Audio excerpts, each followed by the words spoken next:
Welcome to Plus One Shot. We are playing the City of Mist game. We are playing the Shark Tank campaign, which is their starter game. I am joined by my friends this evening. We have Aaron, if you'd say hello. Hey, how you doing? I'm Vic.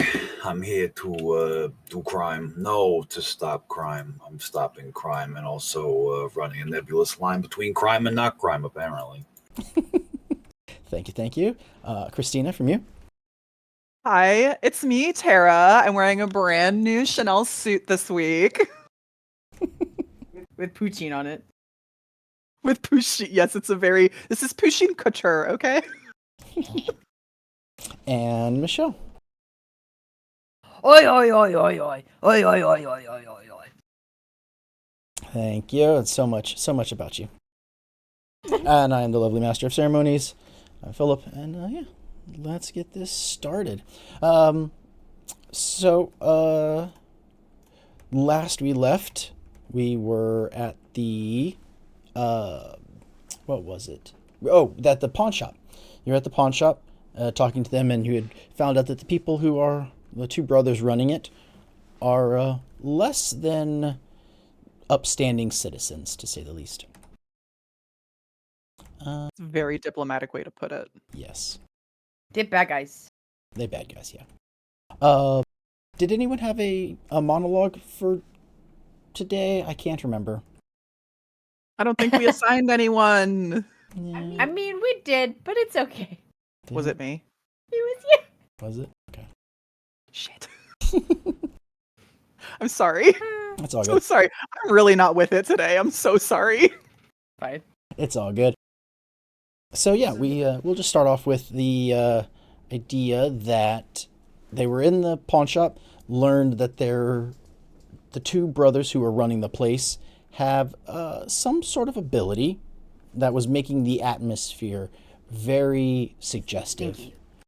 Stinky. No, not stinky. Suggestive, and helping them to steal. I say steal, I mean increase their chances of people being likely to pawn stuff, maybe for a lower value or something they wouldn't normally pawn. It's exerting an influence onto the people in the store. Yes. While also being stinky. We don't know that it was stinky. It could have been nice. It was very nice. I mean, it had a smell. It had a smell. Stinky. What if it stank pretty? Mhm. Stink pretty. That's a thing. Every time You I walk know- into a Bath and Body Works, I'm like, really stinks pretty in here. Oh my god, y'all. This stank pretty. I'm sorry. The reason everyone was at said pawn shop is because one of the police officers that you were following, known to have worked on the case involving Carlos and the flower shop. Mackenzie. Kamensky. Okay. And, Kamensky. yeah, and he had recently left, and he walked over to the liquor store, had been in there, and now was on his way out. Seems to be more or less leaving Miller Square. It was no longer Miller time. Correct. For Kamensky. I'm done. The party was going to split. It was going to be Tara and Sue going to inside the liquor store to talk to the owner, George Kim, see what was happening. And Vic was going to follow the officer. Who would like... Before we do this. Sure. Do we think this is wise? George is probably a safe place to be, whereas following the officer maybe not so safe? Yeah, that's why I'm following the officer, because it's not safe. All right. Okay. I mean, I feel like this may be one of the only instances where I haven't felt nervous about splitting the party. I feel like that's a taboo. You don't split the party. Right. But this feels okay. Would you feel better if Sue and Vic stuck together instead of Tara and Sue? That was my only thought was maybe Sue should go to the possibly fighty half of this. The possibly As- fighty half. Yeah, whereas going to see George is probably pretty safe. He seems like he can take care of himself. Also, he's probably not gonna assault you. Yeah, he seems like he's all right. Suddenly, George gets a gold glow over his eyes. I mean, we don't have to switch it up. I was just asking to see what you guys thought. Hey, this is your world. Make it It's what fine. you want. It's fine with me. You guys are a dynamic duo, so I figured I wouldn't split that up. Okay. Are we a This is- dynamic duo? This is Yeah, Philip's pretty- world, pretty and I just dynamic. live in it. It's true. You ask the questions that are like relevant, and I ask the ones that don't seem relevant but that end up relevant. The ones that I'm like, why would you ask that? And then we get a really good tip. It's probably because Philip feels sorry for me. No, I don't think so. Like, why would you ask that? I Fine, think you're the guess I'll person- figure it out. I think you're the person he feels the least sorry for.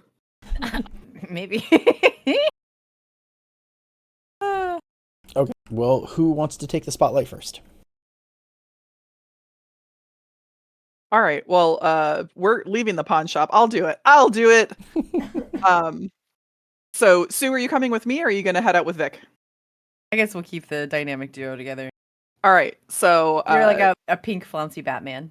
we're yeah, what color is my suit? I feel like probably Tara is definitely like a champagne yellow, like that kind of palette person. Mhm. So I feel like it's probably her suit is probably like champagne colored silk or something stupid like that.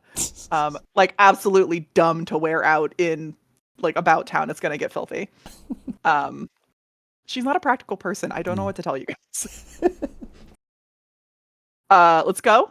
Let's head out. We're leaving the pawn shop. We sort of tied things up with Lyle and Dwight, right? Like we said, peace, we're out of here. Mm-hmm. Okay. And I feel like if I remember correctly, we ended on an okay note with them. Like there was no Yes. okay. All right. So bye. Thank you so much. I'll Oh my punch him God, as the we show- leave. That way we're on a bad note. You sucker punch Lyle as we go. Thanks for all your help. All I Yeah. wanted was to buy their weird incense urn, and they didn't let me. So I want to speak to the manager. gets what sister wants. Thank you so much. We're gonna tootle over to George Kim's store. Head on in there. Ding-a-ling. Is he there? He is. He is Okay, he's at the indeed. counter. Mhm. Great. George, oh my gosh, so good to see you. Yes. Hello again. And how are you? Oh, doing great. Just around town. We're on the job right now, believe it or not. This isn't a pleasure visit. This is just a social call. We noticed that Officer Kamensky just left your store. Is he here often? You can see a look on his face similar to like oh God, don't bring that guy up. He just left type thing. So he's not like your favorite customer, is what I'm gathering here. Yeah, that's true. I'm gonna guess that maybe he causes a little bit of trouble in your store sometimes. No, he never outright causes any trouble. I've got some security. Actually, I guess they wouldn't have like security cameras. I don't know. No, I've got that. Okay, he doesn't do anything in uniform that would be a problem. So it's never anything physical or any way that he acts out. It's always just sort of the discussions we have, I guess you could say. I totally get what you mean. Between Yumi and Sue, that guy has a punchable face. He does indeed. Hmm. Call him a dick. So what's up? What did he want tonight? He was asking how sales have been, how things were going, if I felt safe in my store. Very suspicious. No wonder. Yeah, everything had that edge of threat to it, which is never fun. But I as best as I can, I stand up to the man because I know he won't ever do anything physical, and if they try anything, I can take them. Tara's just like, well, you'd have to be an idiot to try anything physical with you. I mean, look at you. Well, thank you. It's very kind of you to say. I just, just being honest. Okay. Well, I'll be honest with you guys. I don't remember what we were doing here. I know we needed to come to the liquor store because Kamensky was here, and I don't remember why. Yeah, it was to see what Kaminsky had said to him, like, Okay. because we think, we know Kaminsky is on the payroll of the family, so we're seeing to what regard Kaminsky is like trying to shake people down. Oh, that's right. Okay, then we should probably ask George about that. Okay. Let's see. How do I want to come at this? So did he just come in here and ask you to like pay him so that people didn't beat you up? Like, what's going on with that? No, he never does anything brazen enough to ask for money. All right, but is that basically what he's asking? Like, he's like, "Hello, how are you?" And what he means is, "I'm gonna punch you in the face if you don't pay me." Like, is that what's happening? Yeah, you're not far off, but yeah, it's mostly that. It's sort of a gathering information while trying to keep up appearances. People can say like, "Oh, there's a police presence in the neighborhood. They're doing something. They're being proactive." And reality, I know that any information I give him will go straight back to those thugs that tried to mess me up the first time. Mm-hmm. So if he wants to know how's business, whether or not I've got the money to pay, like, have I seen anybody threatening around, being like, he's keeping them at bay, or he'll call them to, come show up type idea. I mean, again, none of this is provable by me, but just that's the feeling that I'm getting from this man.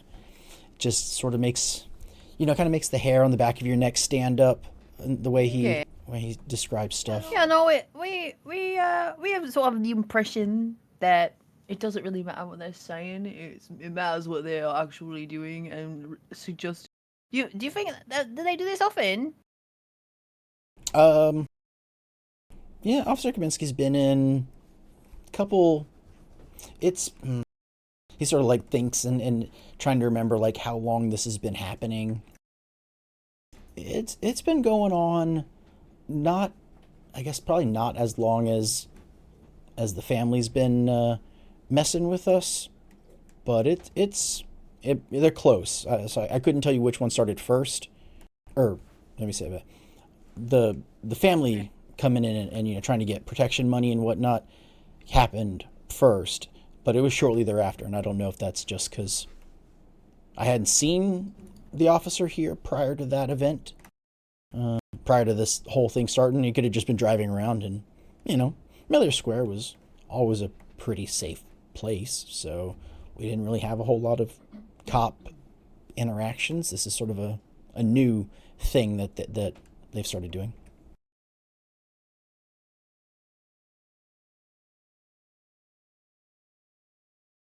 I had a question and it's gone. I was pausing because I thought you might have a follow-up. No, go ahead. Okay. How much do you think we should tell George, Sue? He was already pretty on board with like everything he's learned so far, so I think he's aight. All right, because I think if we tell George about the ledger and just like bring him in, we can keep building that trust between our little party and this NPC. Okay, cool. We're all on the same page. Vic, that sound okay with you? I'm not here, so Yeah, but like, okay, Aaron. yeah, it's fine. All right. So Tara is like watching this conversation and she's like wriggling because she's like, I know something you don't know.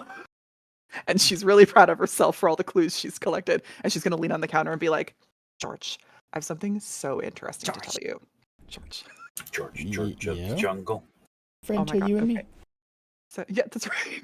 The George of the Jungle. Okay, so wild, absolutely crazy.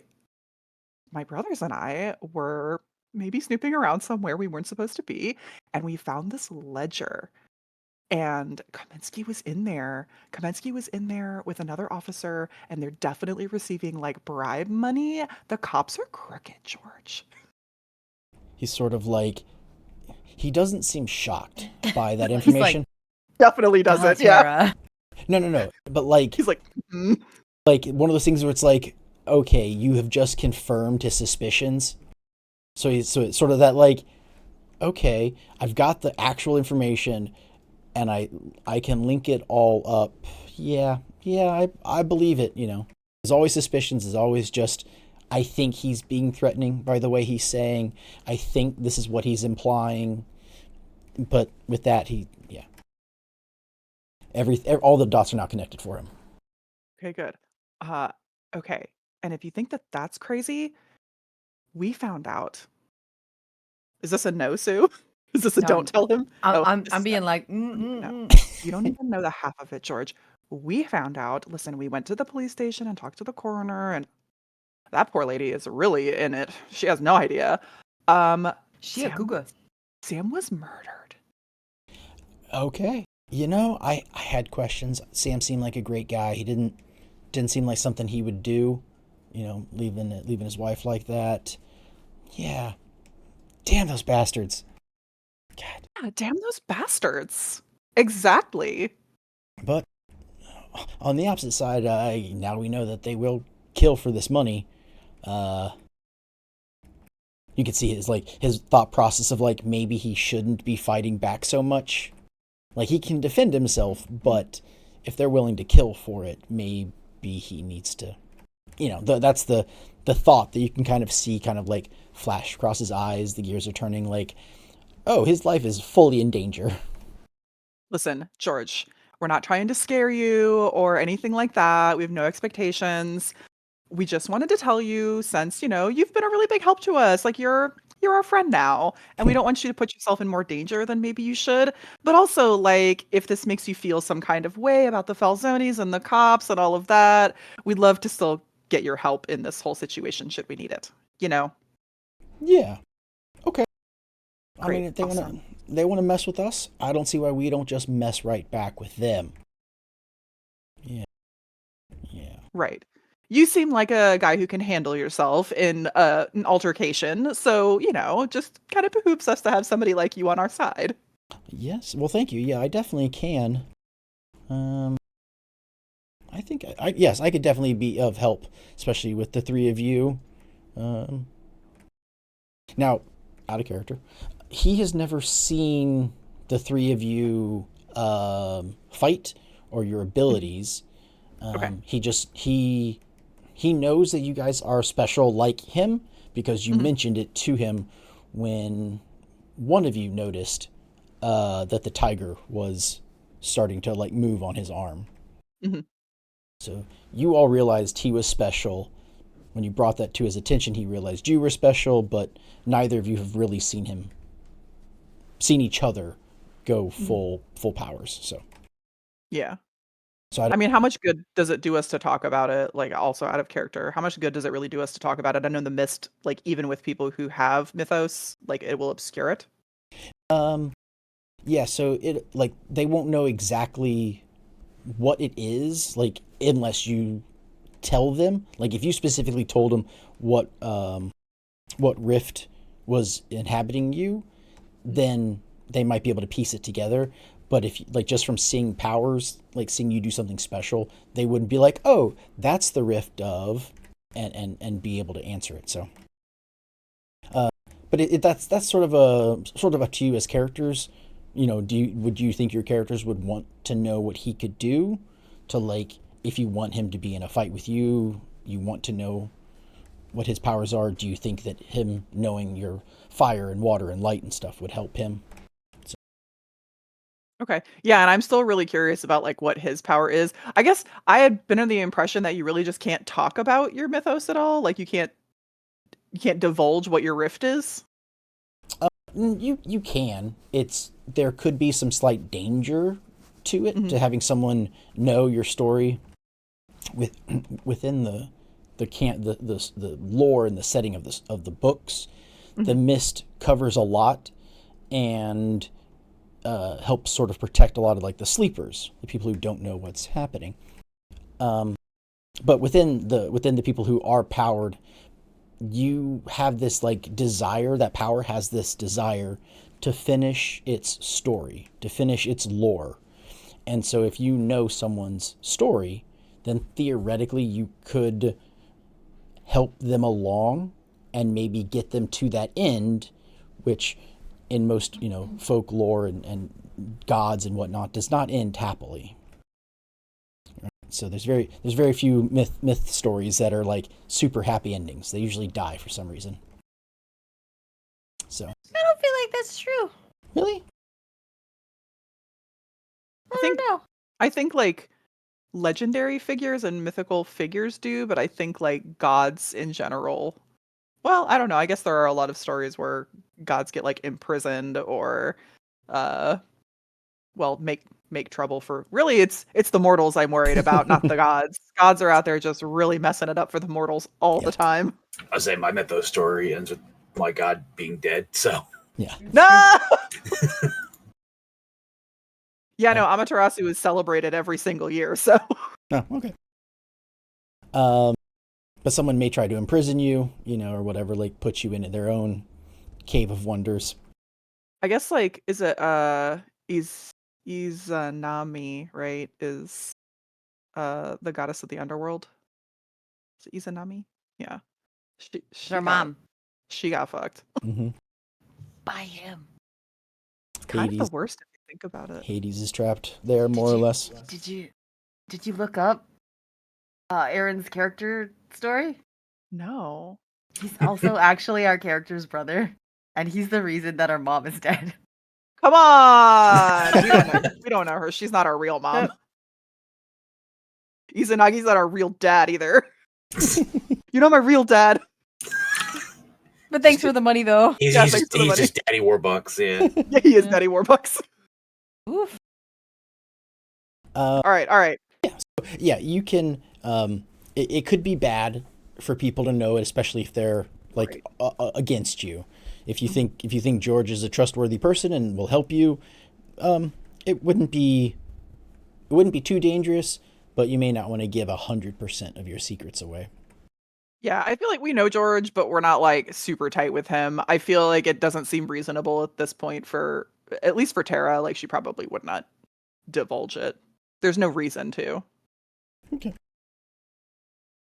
So if you could say like, oh, I have some light-based abilities, or you could like let your hand glow and something like that to sort of give him a clue. You don't have to say like, oh, it's this rift is what is inhabiting me. So Okay. Yeah. I don't know. What do you think, Sue? I mean, he seems fine. I'm not really sure. Sue just spits out the camera. Like, I'm water.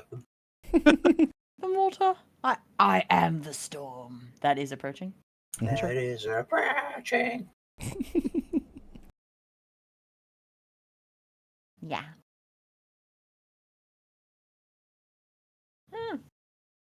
Might as well, right? What we have to lose? Might as well. Okay. Tara's going to lean even further over the counter and be like, okay, like one more thing while we're in the spirit of sharing. Me and my brothers did notice last time we saw you that maybe you have a little something special about your tattoo. And I feel it's only right for us to let you know that we also have a little something special going on too. And she's There's gonna something like special about our tattoo. so this is special about my tattoo. She's gonna just like lay a hand on one of George's hands and start heating it up. Oh, okay. He's like, oh, Just you're very warm. Oh shit. Yeah, that's you don't really even know the half of it, and she's just gonna like lift it up, just like pat and take it off. Rubs his hands together a little, like, okay, little heat, little fire. Mhm. Looks over at Sue. Oh, me? Stu kind of goes, what the fuck do I do? Turns into water. Just like turns into a puddle and drops. Yeah. Please. Well, Turns back okay, into a that person. was. He's like, I could have done something way cooler. Oh well. I don't know, Sue. Turning into a puddle is pretty self-explanatory. It's like not impressive though, right? It's just like I can't turn into a puddle. Can you turn into a puddle, George? No, I cannot. There you also, go. I could have See? been like, I could have been like, and I just kind of point out the window, and it goes boom, right? Thunder in the distance. That's like way cooler. It's not, as visual necessarily, but it's like more threatening. It's true. The showmanship really is next level. Yeah. Yeah, the only thing George does is he's wearing sleeveless clothing, like a vest, and you can see that the white tiger spirit on his arm and shoulder, excuse me, start to like physically raise up off of his body so that the head and shoulders of the tiger are actually manifest in the space above him, and then it sort of lowers itself back down and pulls back onto his body. Tara goes, "Psst, psst, psst, psst." No, I do not do that. No. That doesn't seem very It's so out of nice. character to do. She just loses her mind for cats. It's a cat.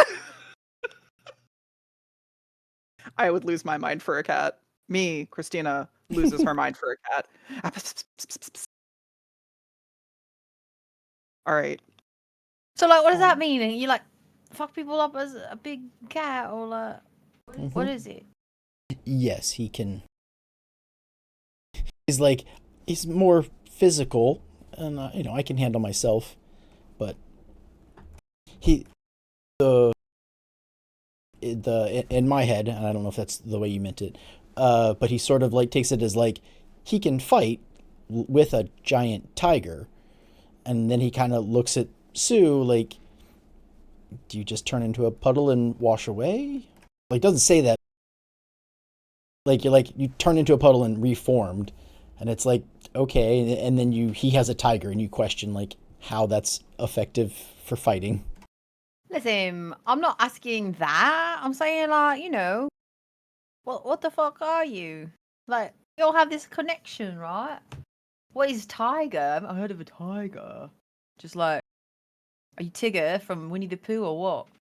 It's just he sort of looks at you. It's a tiger spirit. All right. Ain't never heard of it, but okay. So rude. Mm-hmm.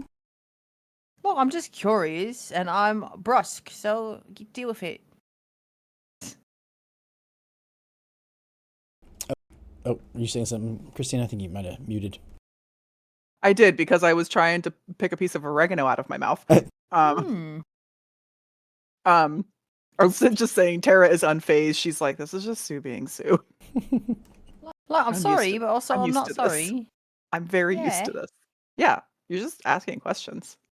Yeah. I'm not trying That's to be my rude. brother. He's curious all the time.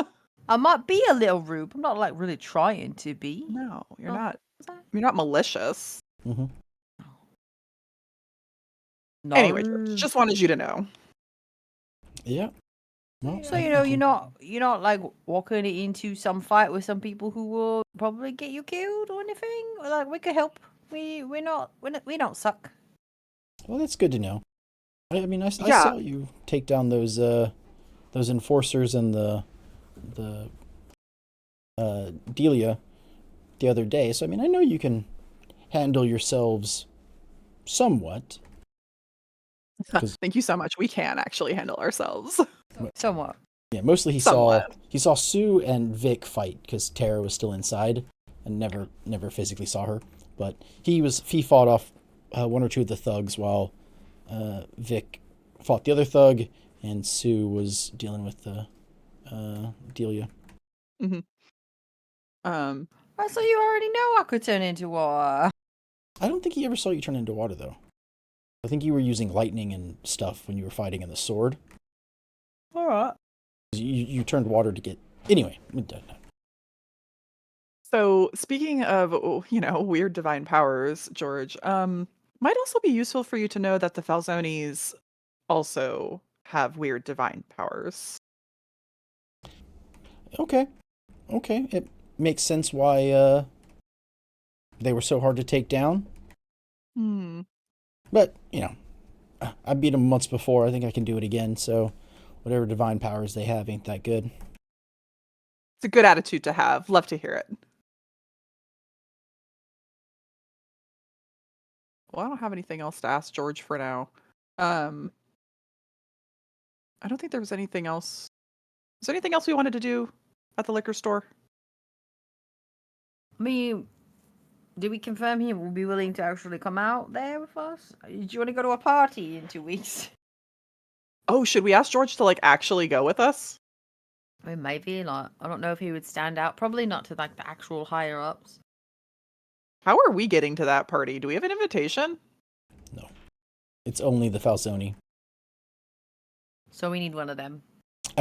It's Or not. 4 of them. It's not a. It's not an invitation. It's a. Oh, okay. If you're part of the Falzoni family, you show up. So it's only them who are allowed to be there. So we just need to put on white shirts. Yeah. So you would either have to like pretend to be part of the family, however you want to do that, or you would have to sneak in, like sneak in like an undetected, unseen way. You can't just like put on nice outfits and be like, oh, we belong here, type sneak in. Hurricane. Watch me. She's got the audacity. Okay. Okay. Well then, we'll jump over to Vic. If the two of you can think of any other questions, or how you want to ask him about how you want to talk to George about the gala, but we'll jump over to Vic. And so we'll roll the clock back a couple minutes. You have the group of you have just separated, and Vic, you see the officer is a couple feet in front of you, maybe 30 feet. He seems to be heading sort of away from all of Miller's Square. What would you what would you like to do? What would you be looking for or trying to do, I should say? Is it heading towards and still? Is it still part of the like the business district, or is he heading to more to a residential? Or It's still business-like, but it's not. It wouldn't really be considered Miller's Square. Like for whatever reason, like this shopping area is Miller's Square, and as he's heading away, it becomes less businessy. Maybe residential, or maybe just sort of like vacant or industrial type areas. We'll say it's starting to. It would lead into the way he's going would lead into like the industrial area of the city. gotcha. Then yeah, Vic's is kind of like heading. It's obvious what a cop uniform is very noticeable against a backdrop of regular clothing. So he's hanging back like half a block. It's, if I remember correctly, it's pretty wet and gloomy out at the moment. Mm-hmm. Yeah. It had already. I think it had already rained, so it's not currently raining. But the streets always seem to be a little wet. Yeah. So I'm just hanging back a little bit, got my collar pulled up, head down, just kind of like I'm, just another working guy working on my way somewhere. Okay.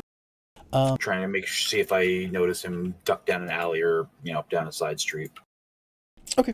Yeah, as you can see him walking this sort of like a patrol beat, looking around, like trying to be like, vigilant, but maybe he doesn't really care type idea. Mm-hmm. Give me a sneak around roll.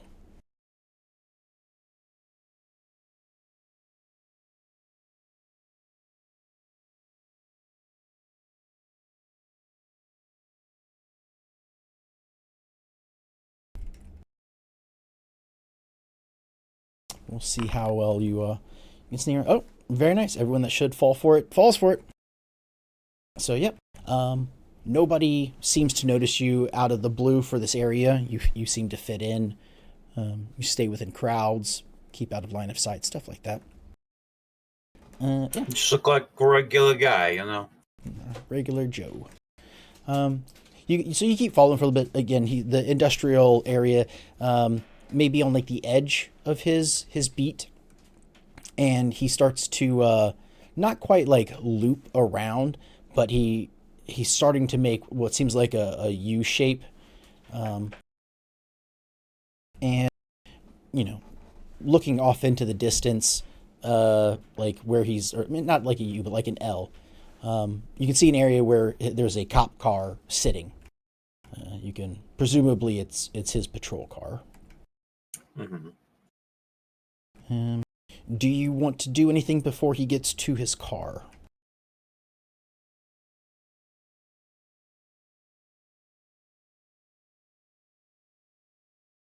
Shoot him.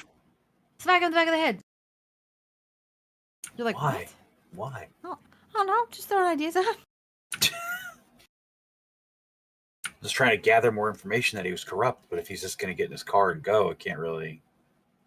Not much information I can go, and I don't want to assault a cop with him being able to see my face. That's not great. Yeah.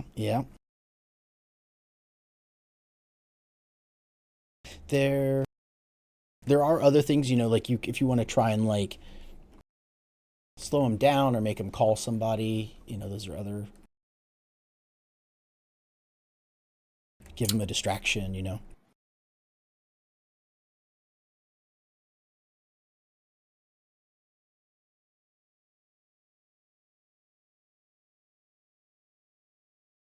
Yeah, okay. Well, he would probably still have to go to his car to radio it in anything I did, but he wouldn't leave necessarily if I did something.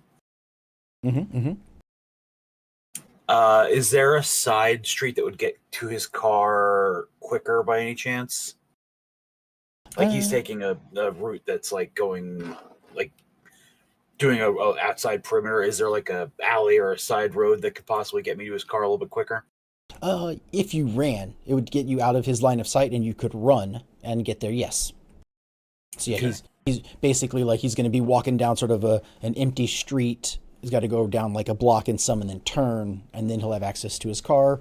You can cut through an alleyway and run, and you'll be at the end of the block faster than he will, because he's just sort of strolling, killing time before he shifts over or before he drives on to the next place or whatever. So yeah, you can definitely get there first. Okay. Then yeah, I'll hoof it. And trying to think about how long this would actually take. How much of a head start do you think, a lead do you think that gives me? Just like a minute, possibly? Yeah, I'd say you can get a minute or two if you're depending on how fast you think you would be. If you're, I don't know if you were using any powers to try and get you there faster. But yeah, I think you could. You can. He's not trying to rush, so if you are, you could definitely, even with his little bit of a head start from the distance you kept. Yeah. Yeah. All right. I'm going to, if that's the case, I'm going to take the cap off of one of his tires and let the air out of one of his tires completely till it's flat. Okay. Not particularly overt, not like, oh, my tire has exploded all of a sudden or stabbed, so it looks like foul play, but literally just like jam a pebble in the valve stem, put the cap back on, so it just completely lets the air out of the tire. Okay. You do that, and you're on the far side of the car. Like passenger side is he's walking up, he sees driver's side, so you're hidden from view, and you're able to do all of that. You can hear him open the door while you're still there. A little bit of like, oh, crap, he got here faster than I thought. Yeah, just like sitting on the like completely squatted against like the back of his car, like. And you hear the door open, and you see the car like shake a little bit as he gets in, and then he sort of like he doesn't start up the engine right away, and you hear the hell is going on? And like he like shakes the car a little bit, because you've let all the air out, so it's like tilted one direction, like it shouldn't, unlike it. And he's like, son of a, and you hear him like open the door again. What would you like to do? So he's probably coming around. He can tell something's wrong from the outside or from sitting inside, so he's probably going to come check it out. What would you like to do? I'll still let that sneak work. So if you just want to be sneaky and run away, you can, or if there's anything else you'd like to okay. try. If that's the case, yeah, then I'll like look under the car to see which way he like takes his first step. If he like walks around the back of the car or like goes around the front of the car. The front. Then I'll literally like counter pivot the other direction, and once he gets there, I'll like just crouch run to back to a side alley. Okay. Yeah, you definitely pull it off. As you're sort of like running like that, like crouch, like you said, crouched run to, and then you get a couple feet away and then act normal. You can hear him like cursing, like what the hell, son of a, and he's like kicking rocks and stuff. Kick rocks. Like rocks. And you can, would you be watching him, or would you want to keep your back to him? I'm watching him now to see if he goes away from the car, if he calls in assistance. He opens up the passenger door, and you can see him like lean in and grab the radio. You can't make out what he's saying at this distance, but he's calling somebody. He's doing something. Maybe he'll call Patel. Yeah. Yeah, and he like gets out, and he's sort of kicking rocks again, just like he's very angry for the slight that happened. But yeah, so he does that for a couple minutes. He has called somebody on the radio, but once like a minute has gone by, I'm gonna walk over to him. It's kind of like put him like, "Hey, you all right, officer? I noticed you're having a little trouble over here." He like looks at you and he's like, "Yeah, just stupid tire. I don't know what's up with this. I hate this." You think the city to invest in keep these cars working a little bit more, right? Yeah, they don't pay me enough, so clearly the money's not going to me or the cars. Yeah, no, lining somebody's pockets. Am I right? That's why you gotta work from the mob, right? He starts to go to the trunk, presumably the spare tires in the trunk. Yeah. They're not even gonna call you a truck. That's rough. Yeah. Called my partner. He's gonna probably come out here in a minute and help me, but just I guess I'll try and get started. Stupid damn car. And you see him like pull some stuff out of the back. So the trunk's open right now, right? Yes. Put him in the trunk. Yeah, I'm gonna push him. I'm gonna try to throw him in the trunk of the car. Ooh, okay. I saw your eyes light up, and I was like, Aaron's gonna push this man into the trunk of his own car. So the trunk's open right now, right? How do we want that? Go toe to toe, or change the game. I don't know. I was thinking, what's the one for doing crazy shit? Take the risk. Yeah, take the risk. The one Maybe. for doing crazy shit. Let me.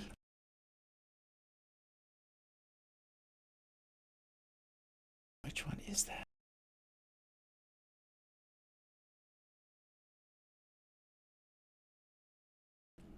Take the risk. When you perform a daring, risky, or outright stupid feat, roll plus power. On a 10 plus, you do it somehow.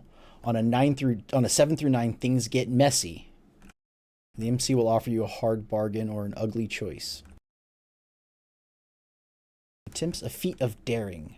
Such feats are often all or nothing, while there can be complications. The higher stakes involved imply the action as a whole can either succeed or fail miserably. How do you feel about that one?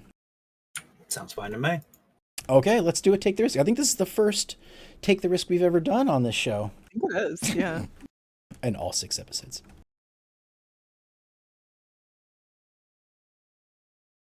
Yeah, I don't think I can really apply anything here. Well, I mean, you might be able to. Let's see. Try. I want this to succeed so bad. We could do.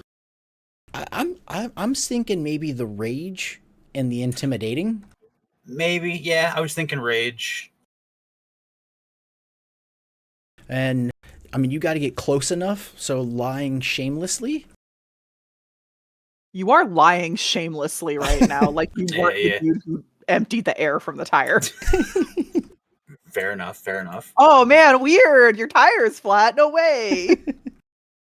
How could that have happened in this completely empty part of town?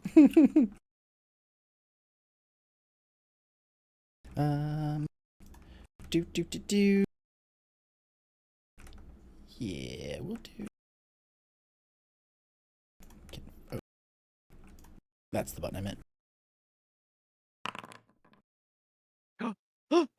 You do it somehow. How exciting. So how would you, cinematically? So he's like, yeah, he's like pulling, like I met, like to get a tire out of a car, especially within a cop car, there's like all the extra shit they have in the bottom. So he's probably has to like take it out, and then you have to pull the fake bottom of the thing out, and then like the plywood or the covering that covers the tire to separate it in the trunk. So I imagine I'm like, hey, let me help you with that real quick. So I walk over and like take something from his hand, and like as he's bending over to get the next thing, Vic just grabs back his head, bounces it off the top of the trunk, and then just grabs him by the back of his belt and just fucking hoists him in the trunk and slams it down. Okay, very This nice. is before there were safety features in the taillights so you could get out. He's stuck. Yep. I want to bring up one thing just because I think Vic would know this. Remember, he is armed. Mm-hmm. Yeah. So do you want to? The roll's already good, Philip. You can't make him shoot him now. No. No, he'll be able to get his gun out in the trunk. Yeah. Mm. So he can shoot in the trunk. So that's why I would Vic. I wouldn't. What if there's ricochet? That car is probably made of solid metal. It's 1940 or something. So that's my only thing. I mean, if you would allow it, I would. I'm trying to think because old Flashback. Luke Use had your a snap. That's- Flashback to 2 minutes ago. 2 seconds ago. Yeah. We're using the flash. I'm at like after I bounce his head off, I imagine I have like a split second, just grab the gun and throw it on the ground, like out of the holster. Okay. Are you gonna say anything to him, or are you just gonna like throw him in and Nope. slam the door? Just throw him in real No, quick. say, I'm giving you the boot, copper. Stop! This is not Teens with Attitude. I don't need to pun. If I did, yes, I would have said something like that. Or time to change your attitude. Yeah. You look tired. Yeah, exactly. Oh, that's good too. No, none of these are good. Wonderful. Okay. Very nice. So you now have the cop in the trunk. Unfortunately, the tire is still flat, Oh yeah, I know. and you know that he did call somebody. Yep. I'm gonna rummage around I'm just gonna turn the car out, rummage around the glove box, under the seats. Vic is literally like, you know how chop shops deal with cars where they rip seats out?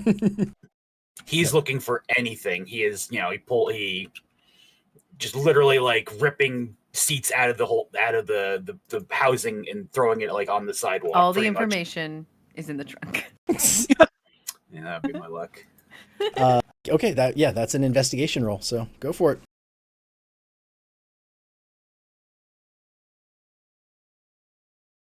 Fantastic. Damn. An 11. Okay, so you get a straight one question, straight answered. That's back to back 11s. Don't point it out. The universe will notice. Well, the one wasn't technically an 11 roll. It was with pluses. Yeah. Oh, that's interesting. If you don't put any powers, it doesn't ask me. Oh, yeah. Not I that it imagine matters. it's. Yeah. Well, it's probably so people don't be like, yeah, this is what I got. You don't see what I got, and if it's relevant or not to the actual check. It's like, yeah, this is totally has something to do with my crocheting class ability Yeah. in this gunfight. Yeah. Okay. Well, Totally. what is your question, or what do you want to?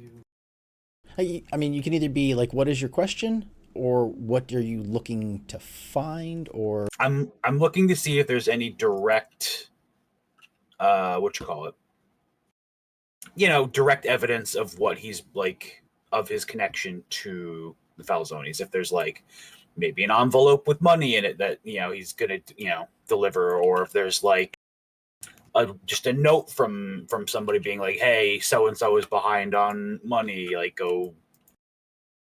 Just Okay. yeah, any kind of evidence of wrongdoing. Incriminating? Incriminating us with the Incriminating. Falzones. Yeah. Okay. So what you find is sort of. You do find some money in the glove box. All cash, of course, not like a check or anything. It's not a whole lot of money. It's maybe $50-$60 in just random bills. Fortune. Yeah. So it's not bad.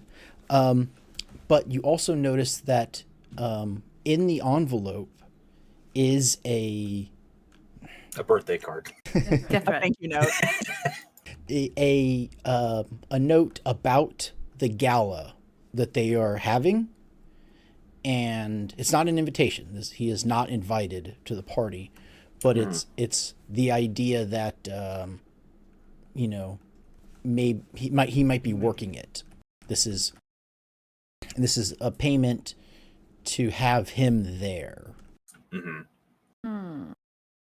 So unfortunately, there is nothing concrete that you could like take both of these things and be like, look, he's a dirty cop. It's just the money and the thing about the gala. Since you know what the gala is and you know the things that he's been doing, you could infer that this is possibly a side hustle job. And that Right. might not technically be illegal.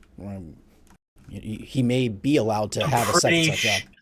I'm pretty sure working a gala for a known crime family when you're a member of the police is a conflict of interest. At least goes against his non-compete. Yes. Yeah.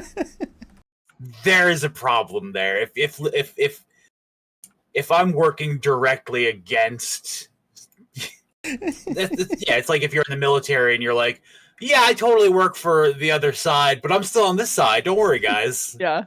People are gonna look at you and go, I'm just a bouncer for them. I don't work. Yeah. Yeah. I was just picking up money for them. Yeah. Yeah. Yeah. Trying to get a new deck on the house. Just need to get a little extra.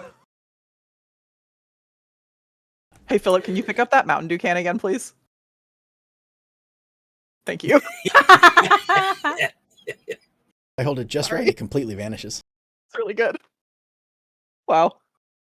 Amazing. You're Thank getting you. nothing at all. Sorry, I'm way too easily entertained. I had an idea that I was going to do something, and I was like, oh, I'll wear this costume, and like I'll buy the hat and everything, and I realized that the costume is green. Oh no. And I was like, I couldn't wear a green hat because then it would everything, or a green jacket, everything would just be gone. Yeah. And so I was like, oh man, I completely shot that idea out. And then I That'd realized be cool. That'd be kind of cool, actually, if you started wearing it, like something to cover your face, and you just like pulled it off. You're like, I've been here the whole time. Then I realized I could just turn off the green screen, like the keying out process, and then it would just be me in the green hat with the green background. I could do that. Sure. You'd still blend in. You'd still be I'd blend basically in, invisible. but it wouldn't be. You might be able to notice. Yeah. So that's the stuff you find. Yeah, I'm gonna pocket that. Okay. Obviously. The money.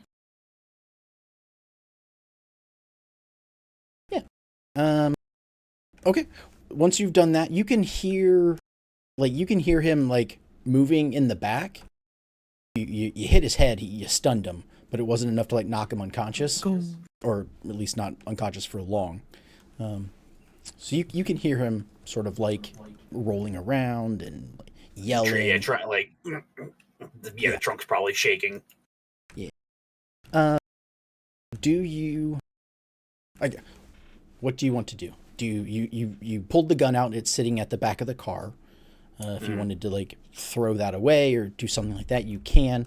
You technically already have a shotgun at home, but No, I'm not stealing a service revolver, but I am going to get him in as much trouble as possible. Like I said, Vic is now is trashing the car. He's like I said, he pulls the back seat out. If he can, he's going to smash the windows. Shit. He's going to melt the police radio. This is good. This is an He's outlet. gonna empty the. He's gonna take the bullets because you don't just leave bullets on the road, obviously. And he's gonna throw his sidearm down a sewage drain. Okay. Just ruin his night. Kaminsky's fired. Yeah. Kaminsky's fired. Yeah, just completely, and then he's just gonna leave. Like Kaminsky can stay in the trunk until his backup gets here. Like it looks like a riot went off and somebody just fucking trashed this car. Like Kaminsky can hear like tearing fabric and glass breaking probably. Yep. Do you carry a knife on you? Cut all the cloth up the cloth headrest. seats. Yeah. Yeah. I like it. You probably, well, if you are you gonna, I'm guessing you're gonna sort of hurry back towards the liquor store. Yeah, I'm gonna stay off the main road. I'm probably gonna take a side street just in case somebody like drives past and sees. Oh, there's only one guy walking around here. I wanted to. Gotcha. Okay. Yeah, take the side streets back until I get back to Miller Square. Then we will turn the spotlight back on Tara and Sue. The last thing was, I guess you guys were deciding whether or not you wanted to outright invite him to the villa event. Oh, yeah. I don't know if there's like we can't really invite him. We can be like, hey, we're gonna do this thing. We're gonna go, but we're not sure yet if we're gonna sneak in or audaciously invite ourselves. Well, like, we may, hit you up for backup or something. He seems if the three of you are going to be there, he seems down to, try and stop this family. Stop the. Do you tell him like what they're doing there? Like, do you going to go into detail about Ambrosia, or are you just going to be like, hey, they're having a shindig, we might crash it. Do you want to join? I think we should probably tell him like what think we so, too. know. Yeah. Give him as much detail as we have on the Falzones at this point. Then he is very keen to help you trash this event and stop them from having this power of Ambrosia. Yeah, definitely. Okay, cool. Good to have George on our side. And so I think what we'll probably just tell him is like, okay, like we'll be in touch. We're not sure exactly how we're doing this thing yet, but it's in a week, so we'll keep you in the loop. Okay. And of course, if you have any questions, you've got my card. I do. Thank you. And then I think we're probably done at George's. Okay. For the time being. As you guys head out, he asks, sort of mentions, passing as you're leaving. He tells you that he'll be closed tomorrow for the funeral. So if you guys are in the area, and he won't be, but we just like, I think Tara's just gonna let him know like, oh, we're planning to attend as well, so we'll see you there. Okay. Yeah, I think a lot of us around here will be there. So okay. So you guys step out, from the liquor store, having had that conversation, and I'm sure you're like, okay, which way did Vic go? Like looking around, like having no idea where he went. We should have had a rendezvous point. We should have made a rendezvous point. But I feel like the liquor store. But we might did be not. the rendezvous point. Wait, flashback. Oh my god. Flashback. I told Vic to meet us at the pizza place. If only Victor had a way to send up a signal flare. Oh, that wouldn't be conspicuous at all. Yeah. He's like, I sneak in and I sneak out, and then I send up a flare. All according to plan.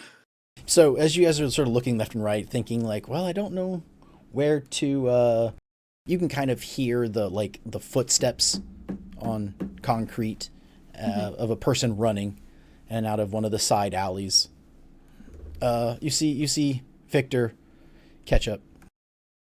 Would you say Great. Victor would be out of breath from such a thing, or do you think he's a pretty athletic kind of guy? I mean, he's probably a little winded, but not super winded. He was in the military, so he's probably like used to long distance running at this point. Okay. He's not so far removed, but like I said, he's probably like, "Oh, hey, hey, you guys finished talking? You got okay? That's good." Wow, Vic, you had an eventful 20 minutes just now. You okay? Yeah, he looks at his watch like, "Oh, it's only 20 minutes. Okay, my pulse is a little high." Yeah, had a nice talk with Officer Chodmotsky over there. Oh, a nice talk. Okay. Should we go? Did you do something that we should probably leave? I mean, his backup will probably be there, and I don't know. He didn't. When he made the call, it wasn't urgent, so I don't know, probably 10, 15 minutes. Hey, out of character, do you guys want to wait around for Patel, or you want to cut our losses right now? Cut our losses. I think we have the information. Oh, we need. okay. I want to beat up the other cop. We just do it again. The second fucking cop car. Hey, you like trunks? Your friend did. Birds of a feather. And then we turn the car around and just put them back to back and like jam the trunks together so they can talk but also can't get out. Well, and then we've committed murders. That's not how trunks work. No. I don't say we smash them. They just get close enough together that you can't actually open the trunks because they get stuck on each other. The trunks open up. Yeah, but like when you smash Yeah. them together, like okay, the So cars. you do have to smash Yep. them. Make You the have to get rid bumpers of- kiss. Yeah, you have to get rid of the bumpers, like smoosh the bumpers. This is very involved. That's just friction. That'll be, and that's just friction. That's the episode title. Science. That's the episode title right there. And that's just friction, baby. Mhm. That's just friction. Yeah, no, that would be committing 2 murders. No, we're not As gonna they- kill him. Oh, dehydration will. Somebody eventually will come along and be like, "What? Why these You- cop cars like this?" And one You of them think is so? still drivable. And then we Find it. can be in the alley going, hee Investigated. hee hee hee hee hee. No, We're not just that waiting part. around. not that part. No. Okay. Well, Sue sitting on a roof with a pair of binoculars, giggling Yeah, for just- hours. Ah, Nice. I could just be in a puddle. I don't even have to go anywhere. That's could true. just be in a puddle. It's true. Okay. I'm okay to not wait around for Patel unless there was something. Yeah, it's we wanted fine. to get out of Patel. Then yeah, where would you all like to head to? Back to the office? Is there any any other location? And someplace you've been before, someplace new, whichever. Probably go unless we have other business to attend to out in the wider world. The office would probably be a good place to regroup and redistribute information. Yeah. That's what I'm thinking too. And I mean, our next thing is to go to the funeral, so I don't see any sense in drawing the evening out. Okay. Let's go back to the office. Tara makes everyone a whiskey sour. Woo! Okay. Yeah, you can, Do you not want a whiskey sour? No, that was I didn't- like a sigh of like, ah. Yeah, it was like Okay. refreshing. I couldn't see your face, but it sounded dangerous. You're like, ah. Anyway. Yep. So you are able to walk a little bit, hop on a trolley, and not train car, but yeah, trolley, right? Yeah, Trolley. trolley. A trolley. And yeah, take a ride, and you head back to the building in which your office is located. Amazing. The brilliant, bright diner sign is aglow. The smell of, well, it's in the afternoon, so you're not probably smelling anything like baking at this point, but You can still smell burnt coffee. Just a pervasive smell of burnt coffee, I think. Yeah.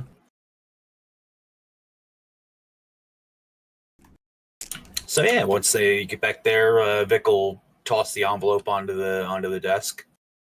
So I found this in Patel's car. Not Patel. Kaminsky. Mackenzie. What's in a name? It's apparently a lot more names. Tara's going to take a little peek and be like, well,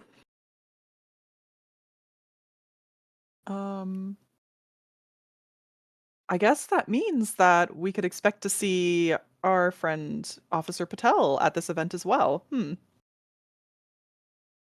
Patel as well. Potentially, if they still trust him to be around them now that he's been very thoroughly razzed, and the information being snatched from his car. That's not a good look in criminal society. Shows that you're weak and you can't be trusted if you can't watch your own business. True, you have thoroughly compromised Officer Kaminsky at this point. I wonder if they'll... Yeah, nobody's gonna want him. The police are gonna think he can't look out for himself, not going to trust him on the streets by himself. The crime organization's probably not going to look too favorably on this either, that he lost information that implicates him. Yeah. And money. I think we've created a that guy. supervillain. I think what we've done is create a supervillain. So let me tell you about the Nemesis system in here. Yeah. You've created a nemesis. Oh, no. No, that's not how you make Nemesis. Nemesi? Nemesis? Nemesis? Nemesis. Nemesis. Nemesis. Nemesis. A nemesis. A nemesis. Yeah. See a nemesis. Yeah. The nemesis. Those were my bad guys. Yeah. Cause water. Haha. It's because water. I Are am you- the ocean. Are you Aquaman now? No. No. I'm not the fish god, I'm the water god. You already ran into the Fish. shark guy. But Found the the fish water live guy. in the water. Yeah, but they don't listen. Yeah, they don't listen. They will when you take the water out of their gills. Okay. Alright, okay. I ruled the That's fish with an iron fish. An iron feast. And you two relay your talk with George Kim to Oh, Vic. for sure. We are divulging all of the information we've collected and letting Vic know that we've got George on our side when we go to Falzoni's. Sounds good. Yeah. Is there anything else that you guys can think of you would like to do before the end of the day? And we have The only other thing I was thinking about was Captain Sheehan. How do we want to get in touch with her? Because I feel like she's a dangling loose end in this whole thing. So she apparently is like a good police captain. your knowledge of her would lead you to believe that the only way to actually get in contact with her is through the police department. Like you'd have to go and either That's set up right. an appointment or convince them to let you in that time. You're not really going to be able to ambush her, for lack of a better word. We can't like call Police Captain Sheehan, is what you're saying. If you had a way to find like her office number, but it's not going to be easy. You'd have to do some social engineering Yeah. to convince someone to get you that number. So you could. It'll take a little bit of work. But yeah, there are multiple ways you can talk to her. They're all just going to be mostly legal. Okay. Flashback. Okay. We were in the police station. You can. So you can flashback to any of that time. You get one roll, or if you're doing the flashback. So I'm going to recommend this for Tara. Okay. So what's the thing that's on everybody's desk before storing information on cell phones was a thing? Notepad, I guess. Those Rolodexes. flippy doodles. That, yeah. A Rolodex. Okay. Somebody had a Rolodex that had all the officers' information in it. Or at least, probably has their home numbers on there or how to get a hold of them. And you know whose office we were in was Officer Gray. Mm-hmm. had Flashback. Officer Gray and the what was the other? No, I can't remember the other one. The detective that was in charge of the two cases. Oh, Detective Orozco. Yeah, that was it. So those are the two. He's a really bad detective. He's- Didn't even go to he's his own busy. crime scene. He's busy. Whatever, man. Go to your crime scene. Never forgive, never forget. I'm never forgiving this shoddy detective work. He was like, seems fine. This clearly, and we're like, we did your job for you, okay? Okay, so we were in Officer Gray's office, and I had a great opportunity to like mess around in there while Sue was taking one for the team. So flashback, I'm gonna go ahead and go through Officer Gray's Rolodex. I'm assuming she's got something like that on her desk, and I want to get contact information for Captain Sheehan. Okay. Yep, that'd be an investigate roll. All right. Do core moves, investigate, and I think what I will do is, let's see, investigator. What else can I use here? I don't remember if I had the mirror out or not. Feel like I did. But I also don't want to like retcon my mirror being out just to serve me right now. Well, Just that's tape the mirror to your forehead. It'll always be out. Tape it. Yeah. that's the whole point of this is to not quite retcon, but to be like, what would you have done in the past, thinking about this type of an event. I mean, I was very briskly rifling through things to look for any clues around like the coroner's report. Mhm. So I probably did not have my mirror out, and I cannot think of a reason I would have it out. I'm not trying to make things difficult for myself. I'm just trying to be like reasonable about it, Like, Mhm. why would I need both hands to rifle through her drawers. Okay, you know what I'm gonna do investigator. I just don't think there's anything else I can use here. Okay. So let me go ahead and execute. And oof. Okay. Big oof.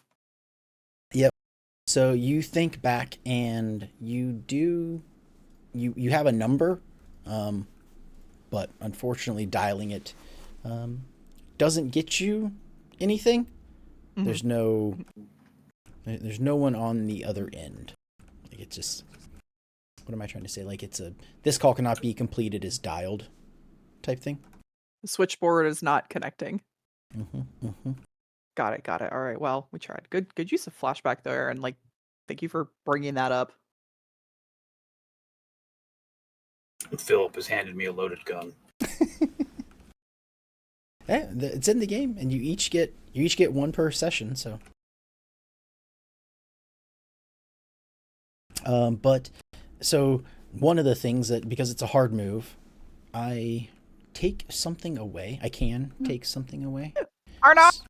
So I think I'm gonna say that you are unable to get her home number, or unable to get like a direct line to Mhm. her. So that's gonna be sort of ongoing. Like, there, if you went back to the police station, Mhm. whoever's desk you check, they won't have that card in there. Like, they won't have written it down. So like her office number is unfortunately gone. All right. So we're gonna have to use other methods to get in Mhm. touch with Sheehan. Okay. Correct.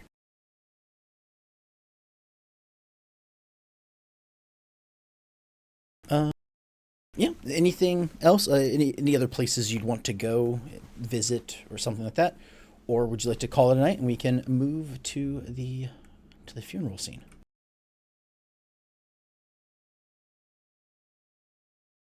I got nothing else. I'm just taking notes.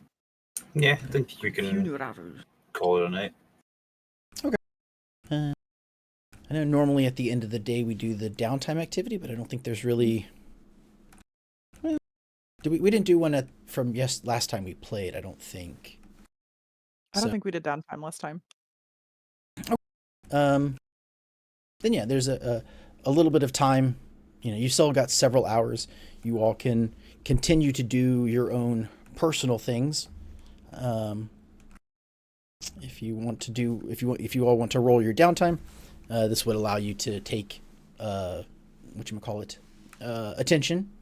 Would be the either attention for your different abilities and help you level up, or to gain some clues that you may want, that you either want to ask now or bank and ask at a later date. So Okay. go ahead and roll those for me. How do we roll downtime again? It's one of the special moves. Do you just a straight roll? Yeah. There's no abilities with it. Yeah. Okay. Okay, Aaron, you're first. Which of the ones do you think you'll focus on? Because you don't need to heal or anything. So Right. I clicked the thing, but I didn't actually think of how or why.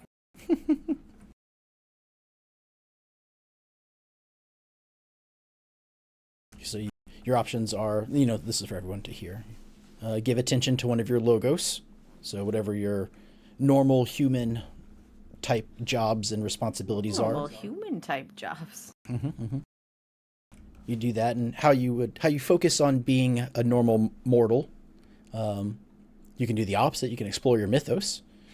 Help you focus on the rift that gives you all of your supernatural abilities. You can work the case, like if there's you want to leave and go chase down your own lead that maybe you need to be by yourself for. You can do that and gain 3 clues, or you can just sort of prep, get maybe some items ready, and gain juice, which is essentially like allows you to create something. So you could be like, you know what, I'm going to swing by my buddy who's a weapons dealer and grab some guns or a grenade or a body armor or something.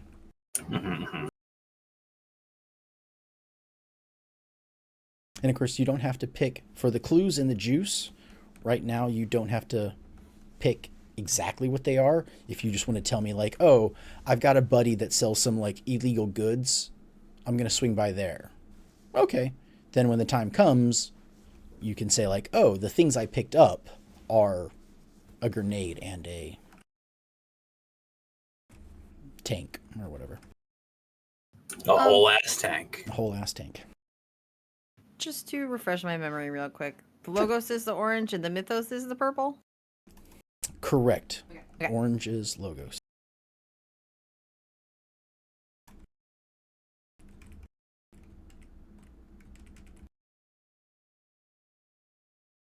Just trying to. Go ahead if you got one. Sorry.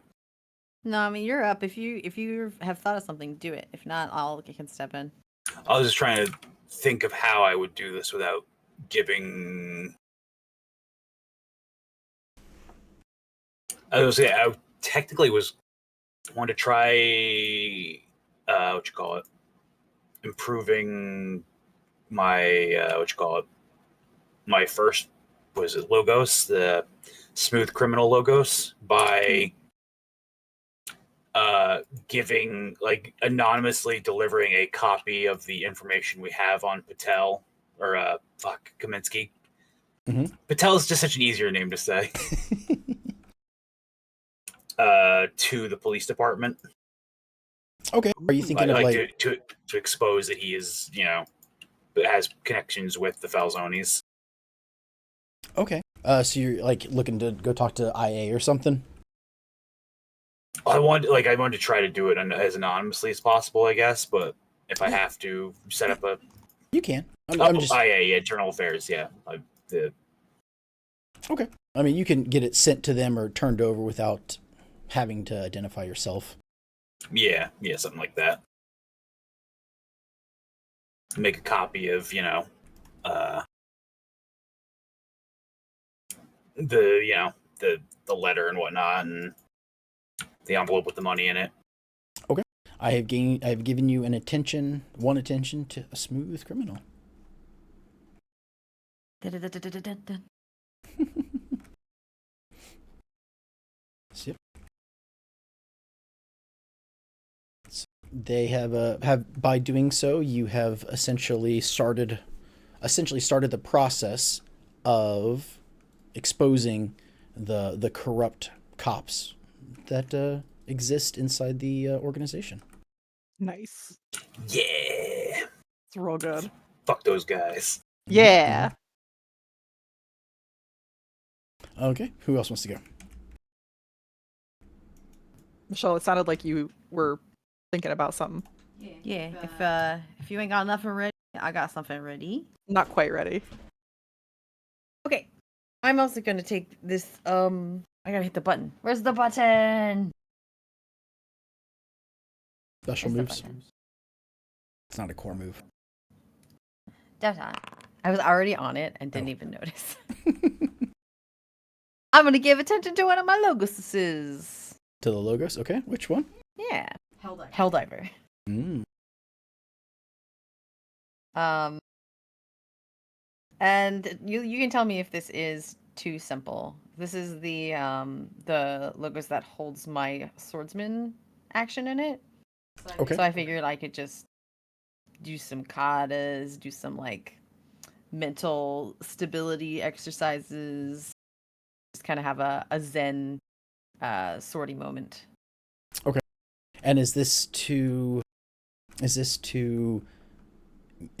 I guess better improve your fighting abilities, your chance to rescue whoever she is in your identity? It's both. Like it's definitely some muscle memory sword exercises, right? Some katas but that sort of brings the clarity of mind to think about the situation we're in and how it may or may not relate to making that journey that I've been trying to mentally prepare myself for. Okay. Yeah, I'll give it to you. I like it. Cool. So I have marked the attention for you. That is enough to bring you up. You have two options. You can either click the lightning bolt and select another question to answer and answer it. That'll give you a 4th power tag. Or if you flip over the card on the back, there is the improvements for mission, and you can choose which improvement you would like to take for this class. If that does that make sense? no, what does the improvement do? Does it just make one of my things I already have stronger, or? So for mission, give me 1 second. Okay. So if you take the new power card, that just gives you the action to do another +1 through something. The improvements are gung ho. Tell everyone at the table what the next objective or milestone on your mission is. You take a gung ho 1 status, which applies to all actions you take to achieve that objective. You can do follow me. Whenever you try to convince someone to join your cause, it becomes dynamite. You have been doing a lot of convincing, so that one might be useful. Dynamite means that it can crit, basically. And if you crit on a convince, they take a -2 to resist sort of what you're doing, right? Like they can, if they, I'll read it to you in a second if that's something you might want to be able to crit on a convince. Can't be too ready. You choose a power tag question from the training or possessions theme books that reflect something you need, and you would have it. When hell freezes over, that one might be thematically correct. Yeah, right? When you sacrifice something you truly want in order to abide by your mission's identity, that being the getting ready to, what is it? Yep. He couldn't. Okay. You not only mark attention on the theme as usual, but you also can remove 1 crack, if any. You don't have any cracks, so that one might not be as useful. And the last one is getting good at this. You choose a core move that best represents your most common course of action on your mission. Whenever you use tags from this theme, it's dynamite. All right. That is a lot. It is. I don't have to decide now, right? No, it's once you pick, it just makes you better. So you can hold off. It's just how long. Right. It's like if in D&D, if I said, "Oh, you've leveled up," and you're like, "Well, I don't want to roll the HP dice." I understand. Okay. I just that's a lot, and I comprehend better when I read. So. Yeah, I have it pulled up. It's page 121 of the player's handbook, and Thank you, dude. I can show it to you later. Sure. Cool. And then last but not least, Tara, you are up. I'm going to explore my mythos. And the thing that I want to concentrate on is Tara's early bedtime. Oh. That is her weakness tag. Mm-hmm. She is going to go to bed early. Well, how do you... No. It's more like, how do you, like, focus on the question of being a sun goddess? And, I guess if you want to focus on, like, when the sun goes down, you sort of get weaker, sort of question why that might be. And, Yeah. sort of what answer do you think you might get from that? No, why do I have an early bedtime, Daddy? Why? Yeah, basically. No, with Tara, she knows that she gets run down at the end of the day, and she's just always been that way. And she really wants to work on like her stamina. Mhm. So she's very much that person. Like after she has dinner and a drink, she's like, "Well, it's 8:30 and I got to turn in. Like I'm very tired." And This she doesn't- gala is definitely not going to be Gala's at gonna 6:30 be at night. So So, she needs to like figure out a way to sort of rally at the end of the day. And I guess I'm not sure what way she would imagine to do that. Like that, I don't know, maybe that's where I'm stuck with it. I was like, I'll make this easy and have Tara concentrate on this, but now I have to figure out how she does. A nightlight. A nightlight? need a little sun. Pocket sun. If it Pocket was of modern sunshine. times, she would get one of those seasonal affective disorder lamps. You need like a special extra vitamin D. Yeah. So yeah, you focus, like you said, on why the sun being up or being down is limiting your power when you should be the source of the sun, not the other way around. Oh yeah, that's a really good way to phrase it, actually. Thank you so much. So maybe that's what you're looking into is like, if you control the sun, how come the sun is able to control you? Or is this something that is innate in you and not the sun type thing? Yeah, okay, yeah. Like if Tara is meant to be ruling the sun, why does the sun rule her? Mm-hmm. Okay. Yep. So I have given you the point and expression. So you have one. But same for you. You also have leveled up your expression and your relic, from last time. So Yeah. anytime you either want to add just a new card or add the actual advance or the improvements, those will stack. Okay. But yeah, we can always sort of cover that later. Okay. So we will say that is the that's sort of what you all do for the rest of the night. And well, I think it was only afternoon when you guys stopped, so you've had plenty of time. But yeah. So the next day, it starts off just like any others. The mist of the city, of course, makes everything gloomy, and the looming funeral puts a damper on everything. Oh, so sorry, guy. I didn't know. Yeah. But knowing that a man was murdered and that it was covered up, can although I don't know. I mean, would that enrage you rather than sort of bring you down on this day? I think for Tara, it like steals her. She's determined to solve the case, knowing that this poor guy got murdered by a mob family. Gotcha. What about Vic? Does the idea that he was murdered and it was just covered up as a suicide and everybody is going to be believing that for at least the foreseeable future, how does that affect Vic? I mean,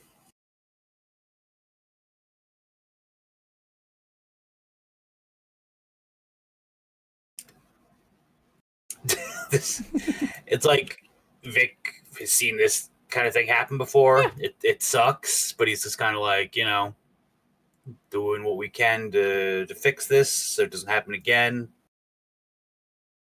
or happens less. It's just kind of like he's just feeling solemn. He's feeling emboldened that what they're doing is right, kind of feeling like, like this is why we're doing this, so this doesn't happen. Very nice. I'm glad I bounced that cop's head off that car. He No, deserved Sue it. wants to know if we're going to the reception and if there will be cookies. Oh, Maybe.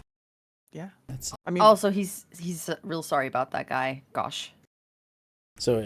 Are you feeling down about it as well? Or not as well. Would you be the only one feeling sort of sad and down, or are you also sort of like, yeah? What would Sue's feelings be? Sorry.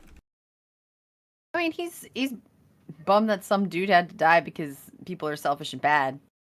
It sucks. Just generally, like, that situation really sucks. Like, we sure are doing a dangerous thing to make sure that this doesn't happen anymore. But also, if there are cookies, that makes it better. very fair. That's how he feels. I'm sorry. Sue, the adult who acts like a child for cookies. He's the youngest sibling. Listen, it's what is it? The influence from Susano, who just wants to have fun. Okay. Yeah. I like it. I know. I mean, I like it. Storms, lightning, ocean, cookies. Susano. That's Well, your I tagline. don't think I ever read that in the lore of Susanoo. Yeah. Yeah, I It's a think new it, one for me. You can't tell me you don't know I read more than you did. so knowing that this is a solemn time, and and whatnot, we'll say that Tara has managed a car service for the event. Oh, 100%. Yeah, we're all wearing black. Tara's wearing gloves. With the little, you have the little like hat with The pillbox hat with the netting? Yeah. Duh. Yeah. So you all have, like I said, car service. You get there. You don't really. You can see several people. Like George. The. Now I can't remember their name. What was it? The Ramos family is there. Mm. You can see that Carlos. Is it Carlos? Julio. I'm sorry. Whomst? Oh, yeah, Julio. Julio. Is he's out of the hospital. He's there with his wife and daughter. He has a cane, one of those like hospital issue metal canes with a big rubber foot on it to help him keep his balance. But he seems, other than that, he seems okay. George, like I said, George Kim is there. The elderly lady who ran the laundromat is there. She's also looking very proper and presentable for a funeral, all black, gloves as well. Oh, I need to insert in here. Tara did go out that morning right before the funeral and get like 24 white lilies to Ooh, okay. bring with her. So Very nice, very it was nice. just like this huge thing of like white lilies. As your car pulls up and you all are exiting the vehicle, you can hear the church bell solemnly toll in the background as a modest procession of cars are just lined up on the side. There's a slight drizzle of rain throughout the cemetery, and the people of Miller's Square stand struck by grief, clutching their umbrellas and supporting the widow as the priest utters ashes to ashes. From afar, a groundskeeper is watching, holding 3 black dogs who stare intently, silently. He turns and vanishes into the curling mist. 3 black dogs. You Oh say? my god, it's Hades! Do you believe it's Lord of the Underworld? I mean, if it was one black dog, I'd say it was just Black Shuck, but 3 black dogs is a little. Yeah, It's a little little telling. ominous. I like it. Yeah, I like that. So it's Sir Burr and us? Yeah. The event ends, as quietly and solemnly as it began. There's weeping from a few people every now and again. The coffin is lowered, but there just a little bit of dirt is thrown in. The hand of dirt and flowers. Mm-hmm. Yeah, But Tara the- puts the lilies. Well, doesn't we're not throwing flowers in there. We're putting the flowers on the coffin before it's lowered. The grounds crew doesn't start, of course, but a few people are hanging out, comforting the widow. A few people, George and Cassandra have to kind of get back. They can only be gone from their stores but so long. What would the 3 of you like? I think we ought to offer our condolences to Sam's widow. Okay.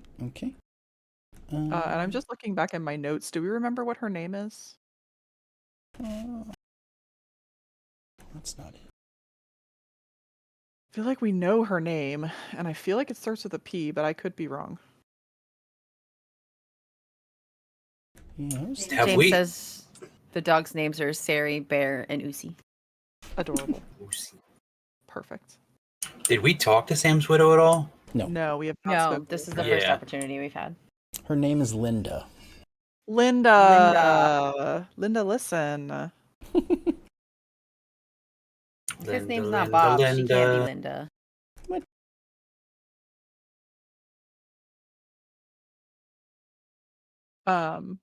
Okay. I think, let's see. Tara would definitely be tactful. Like she's got good home training. So I think Tara would wait for a moment where Linda is not, engaged with somebody else. I'm sure she's accepting a lot of sympathies from people. And just, Tara would have the 3 siblings wait until like most of the first people wait for the tide to go out, so to speak. There's probably family and closer friends that are trying to get in and have a word with Linda. So Tara's just gonna bide her time, and then once most people have kind of made the rounds with Linda, she's gonna approach and just be like, "Hey, hello, I'm so sorry for your loss." Thank you. It's very, very kind. And then I think as tactfully as possible, Tara is going to introduce my name is Tara. These are my brothers Vic and Sue. We're actually investigators, and we want you to know that we're here to help with Sam's case. She begins to just say thank you out of habit, and the general responses that she's just been giving. She's sort of numb to this whole thing. Yeah. But she catches herself sort of halfway through, and I'm sorry. In investigators, I don't. She's not sure what to say. We don't think that the cops are giving your husband's case the attention it deserves, and we've been prompted as to the situation down in Miller Square, so we're giving it a look-see. And since this has happened to your husband, you're one of our prime people that we'd like to help out. Oh, okay. Thank you. I don't know what you can do with such a thing. I appreciate all of your help. You can tell by her words and her facial expressions that she's kind of confused as to why you would be investigating. She knows that Miller Square isn't the safest of places right now, but she she doesn't see why investigators would be looking into a suicide. So, Oh. we realize now is not probably the best time to be asking you questions about the events leading up to this terrible thing that has happened. Whenever you feel maybe comfortable to have some questions asked to deal with all of that, then if you could contact us. And he looks to Tara for the card because she knows She's she like, got oh, the cards. yeah. She opens her teeny tiny purse and is like, here you go. We don't want to bother you today. Obviously, it's not a good day necessarily. So when you have the time and the spirit to speak to us, we would really appreciate it. She takes the card and she says, thank you, and kind of looks at it. If you know Sam, we are having a small little reception after over. And she names a place, nearby that can hold a few dozen people. And Oh well, thank you. Sue tries to not look too happy about the prospect of cookies. So good on Sue to not be like, will there be cookies? This is a grieving widow. This is a grieving widow. After she Um, gets a couple glasses of champagne in her, maybe she'll want to talk to us. Yeah. Champagne. Do we drink champagne at wakes? Is that a thing? I don't think so. Sue doesn't know. Drink champagne at Sue wakes. doesn't know. I think we probably drink like whiskey. That's even better. Wine, yeah. Mm. Y'all can drink champagne at my wake. I invite you to very much, dude. Party down, dude. Get goofy. If I told everybody my idea for my final moments, Uh-huh. Yep. the And idea make a that cup out of your skull. yeah, make a cup out of my skull and pour in some orange juice and vodka, Explain No. it. which orange juice and vodka is called a screwdriver. It would Yeah. be a Phillips head screwdriver. Yeah. Mhm. Be the one Very last good. time. Amazing. Amazing and wonderful. I'm not drinking out of your skull, Philip. Eh, I will, My- as long as it's been thoroughly clean. That's what I'm saying. My dad has asked me to slip a cell phone into his pocket at the wake and then call him. That's so good. like in the middle of the service, just to interrupt it one more Yes. time. Yep. He was like, It's gotta "I be need the you to do Nokia. that for me." All right, your dad's hilarious. Okay, we're gonna so- thank Sam's widow. We're gonna thank Linda. Say, yeah, thank you so much. We'd love to come by and pair So hopefully she contacts us in the next 2 weeks. 1 Well- week. We only have 1 week left. Oh yeah? Okay. Well, you are invited to the ceremony after to talk. There are people there, other people that will know Sam. Unfortunately, like I said, a lot of the people who are working won't be there. They need to get back. Yeah. But you are welcome to go, and you can ask questions of the family if you want, friends, family, and given maybe an hour or two, you can talk to the widow. She won't have just buried him. You can ask a few questions. Just the idea of being as tactful as possible. Yeah. Okay. All right, here's my thing. What are we hoping to learn through this wake that we don't already know? That is a very good question. I feel like in the first episode we had an idea of what we wanted to ask his wife, but it's been 5 episodes since then, which means more than 2 months. Well, and we've also gotten a lot of other clues from other places. Like we did We were all the gonna- investigation to find out that he was in fact murdered. She doesn't seem to know that he Yeah. was murdered. She seems to believe that it was a suicide. So I don't think she's going to have any additional Yeah. information. Which means she probably has no idea that he was getting some windfalls from places. Yeah. Well, Maybe better just to clue her in, give her. Although Closure? he did buy her jewelry that he wasn't able to ever give her? Question mark. no, other way around. She bought him jewelry? No, the opposite of buying.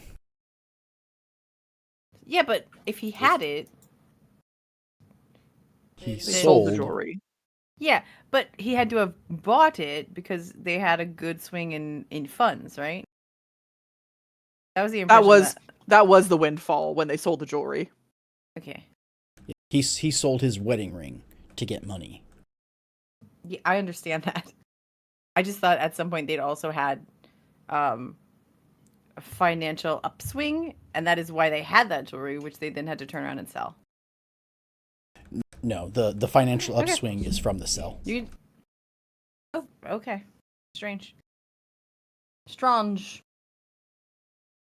Because it was it his wedding ring and some of her jewelry, or just his wedding Yeah. ring? It was just his wedding ring. Okay. I guess we assumed that the necklace and earring set were hers.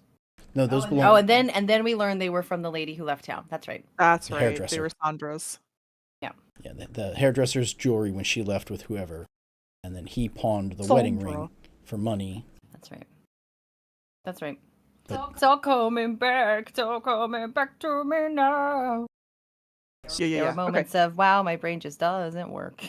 So This is why I have to have the Google Doc, or else I'm not going to remember anything. Yeah. Appreciate that. So Anytime. she knows that the ring is gone. Mhm. She may or may not know that he pawned it. I mean, she can see on his hand that it is not there, but she may not know Yeah. where it is. If that is something you wanted to bring up with her, that you know where it I is. feel like that's almost mean. Plus, to send her into that like snake den. Ugh. They do some bad things there. I don't want Linda going in there. She's distraught already. The only reason I would want to talk to Linda at this point is if we had some inkling that she was involved in Sam's death. We don't know that she wasn't. We don't know that she's not a snake in the grass. But you know, she's also a grieving widow, and I feel like me personally, a human being, Christina, would be like, I think this character could have something going on. Tara is going to be like, my God, this poor woman. It would be completely out of character to be suspicious of her. So Tara's not. Okay. Whatsoever. She's like, it's terrible.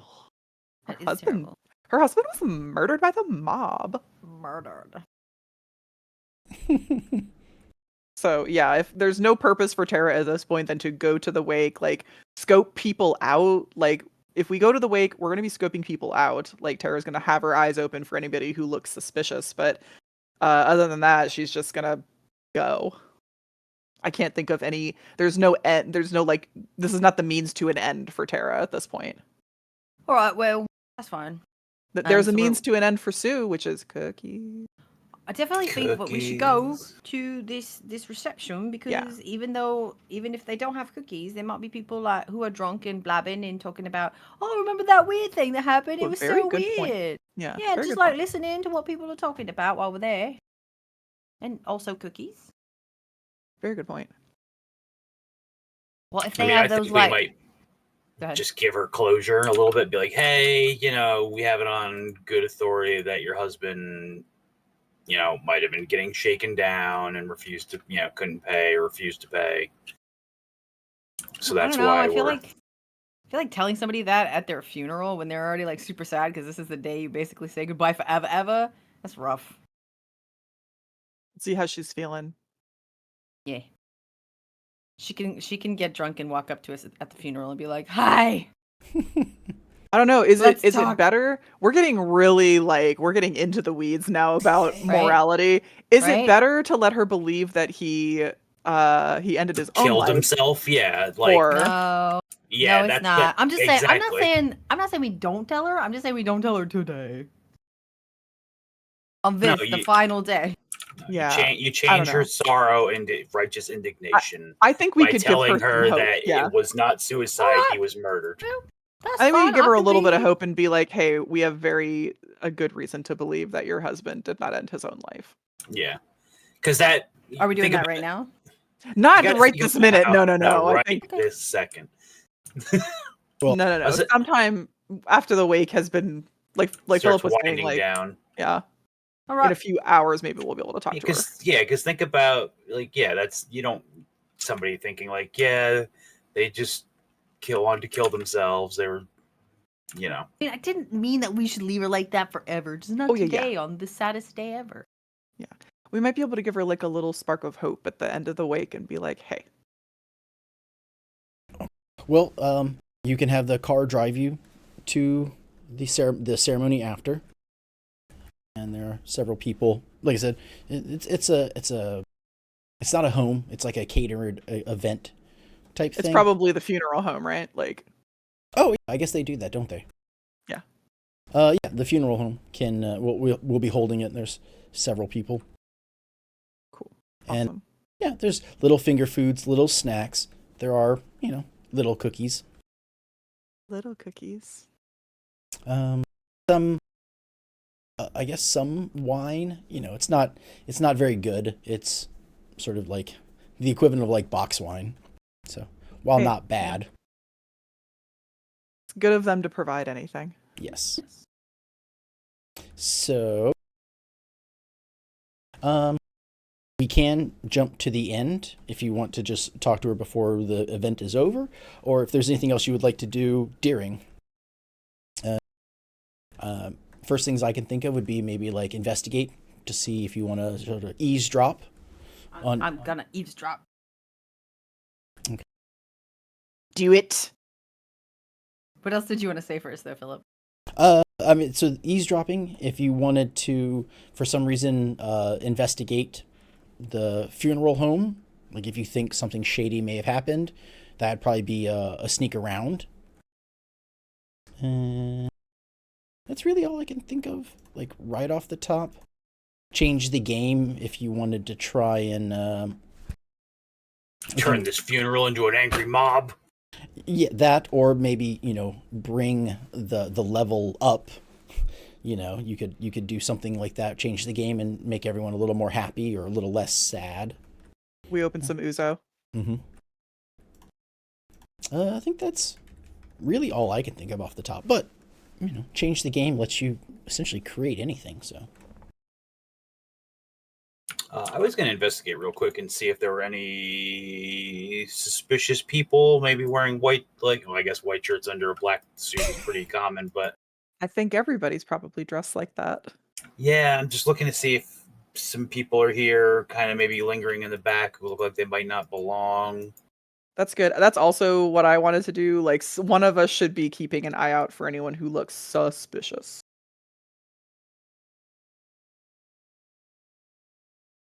okay, give me that roll. Whoever wants to. Do you think? Do you think? No. Okay.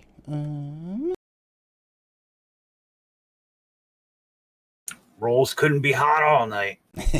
Unfortunately. Honestly, they went through where they needed to. Hilarious. Yeah, Mhm, extremely good. You've already done the most.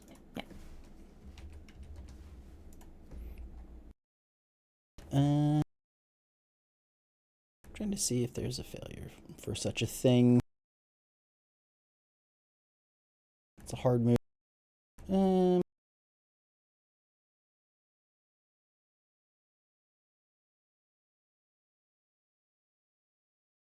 No, at this kind of event, I don't really think there's anything that's going to be of danger to you. I run up and grab someone I think is suspicious, but it's really like Sam's uncle or something like that.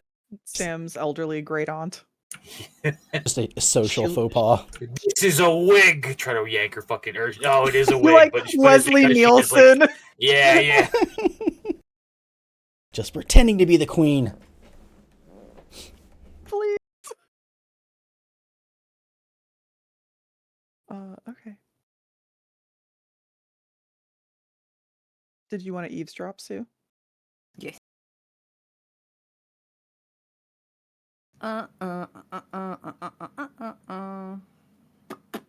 For Mario World? Yes, I'm gonna Okay. be observant and look like I belong. Okay. But I'm not gonna talk to anybody. I'm just gonna listen. I think that's all I'm gonna do. Are you a good listener, Sue? Yes. I got a cookie in my mouth and my ears wide open. Nice. You're a good listener because you can't talk. Extremely good.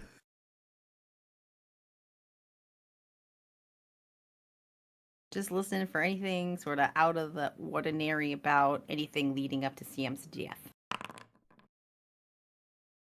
Hell yeah. Okay. Another 11.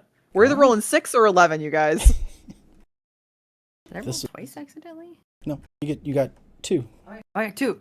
All right. Well, then one of them will be the thing that I said. Anything funny leading up to the event? Not Yeah. haha funny. Like, ooh, Yeah, funny. anything like people were like, he was acting so strange, or So the only, I guess the thing to note would be he seemed jolly through the whole time. There was a point in which he seemed to be frustrated about money, and then seemed like he wasn't anymore. And this was several days before his death. So he never seemed to be sad or despondent, and that's what really leads most people to question why he would have done this. He was like, yeah, he always seemed so happy, and I never saw this coming. Nothing he did made this seem like it was going to happen. all right. I know Aaron sort of already did the looking for suspicious people thing, but I am also going to look for suspicious people, especially any that might be sliding up to the widow to be like, hey, your husband still owes us money, or whatever. No, thankfully you don't see anything like that. Even What the do you mob mean, has thankfully? manners. Even the mob has manners. Yeah, like thankfully they have enough like respect that they're not trying to shake down the widow at the wake or the reception room. I never remember which one's which, but All right. that's what I mean. But no, unfortunately there don't seem to be anybody trying to do anything negative like that. Well, my good roll turned up nothing. Still a good roll. I mean, yeah, sorry.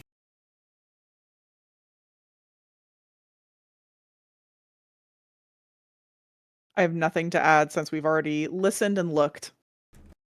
Sounds good. Did you want to tell her your information about his death, or leave that for a different day altogether? If we feel okay about it as a team, I don't want to like override anybody, but I know Michelle, you were a little concerned about it. That's fine. Okay, I think once we're at the end of the wake, if we can take a look at like her demeanor, like how is she doing? I don't want to upset Sam's widow. I want her to trust us. Are you going to artificially enhance her attitude? Oh yeah, I most likely will use like calming aura, and do my best to be like pleasant around her. Well, I meant just yeah. I didn't know if you were going to use your personality cards to basically enhance her mood, so she's not as sad before you told her, after you told her, one way or the other. Just you don't even have to tell her. You could still just make her feel less sad. I mean, Tara probably would, like, even maybe unconsciously a little bit. She just has a calming aura about her. Mhm. She's not like Pikachu uses calming aura. Tara's just like a calming person when she wants to be. Like she is a warm person, Gotcha. physically and figuratively. So yeah, she'll if we're a couple hours in, the wake is winding down, if Linda's looking okay, I think Tara will approach her like very quietly, and just like put a hand on her arm, warm it up a little bit, calming aura. Linda, hey, just wanted to catch you before we left for the evening. Great wake, so good to remember your husband. There's one more thing I wanted to share with you if you feel like you're in a good place for it right now. It is about Sam's death. You can tell that her mood has improved ever so slightly. Yeah, she seems interested in what investigators have found. She's probably thinking like the reason that he did this, but yeah, she seems okay. She seems up for it. Like she kind of like takes a couple deep breaths and braces herself for the cold hard truth of it, the reason.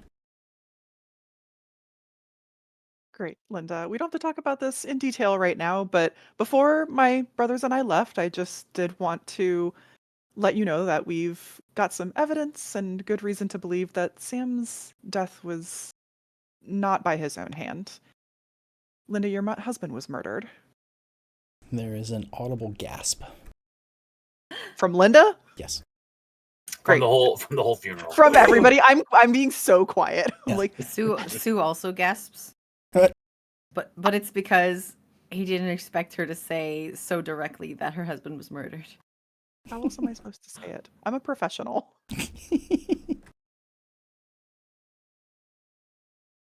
I know, Linda. It's a lot to take in. Again, we don't have to talk about this in detail right now, but you have our contact information, so we'd love for you to actually talk to us about it if possible. We can share with you, you can share with us. Take your time. We'll be there. She is shocked by said news. You think it's for the better, like it's a good kind of shocked and not a worse kind of shock.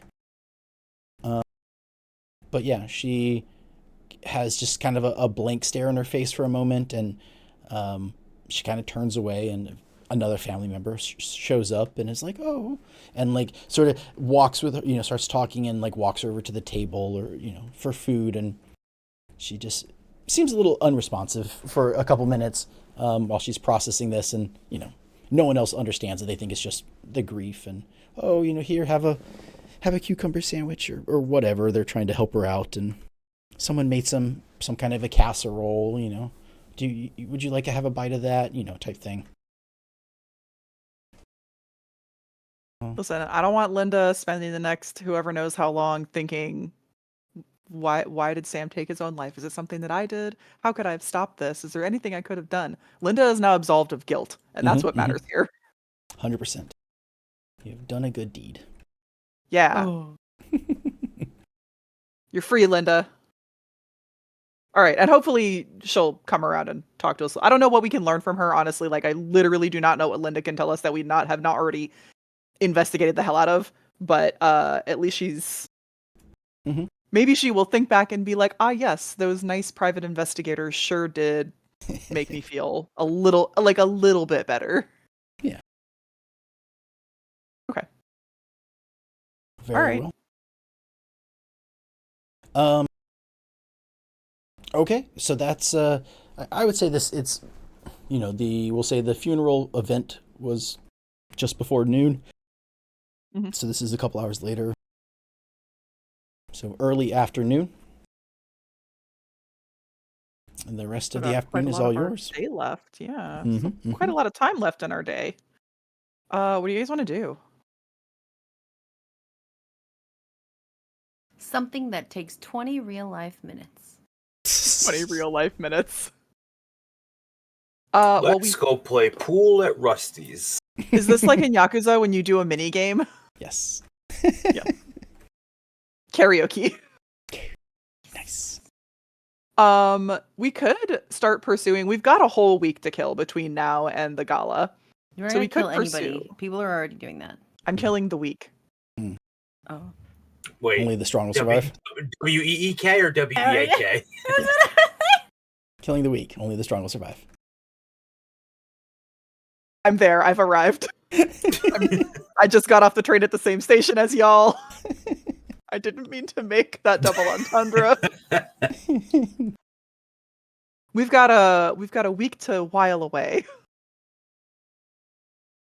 So we could Episode title: Killing the Week, but this week/week. I like it. I like it. we Yep. we could contact Michael Amagi, who got his gallery broken into. He did call us. He called us as a paying client, of which we have none right now. I just Yes. want to remind you all, we're doing this pro bono. Yes. For the You little really look kid. like you're suffering. Tara's not suffering. She's not broke. You really look like you're suffering. Adjust your pill hat. It's the other two that don't have any money right now. Yeah, Tara's like, I can't keep giving you two an allowance. You could just ask Izanagi, but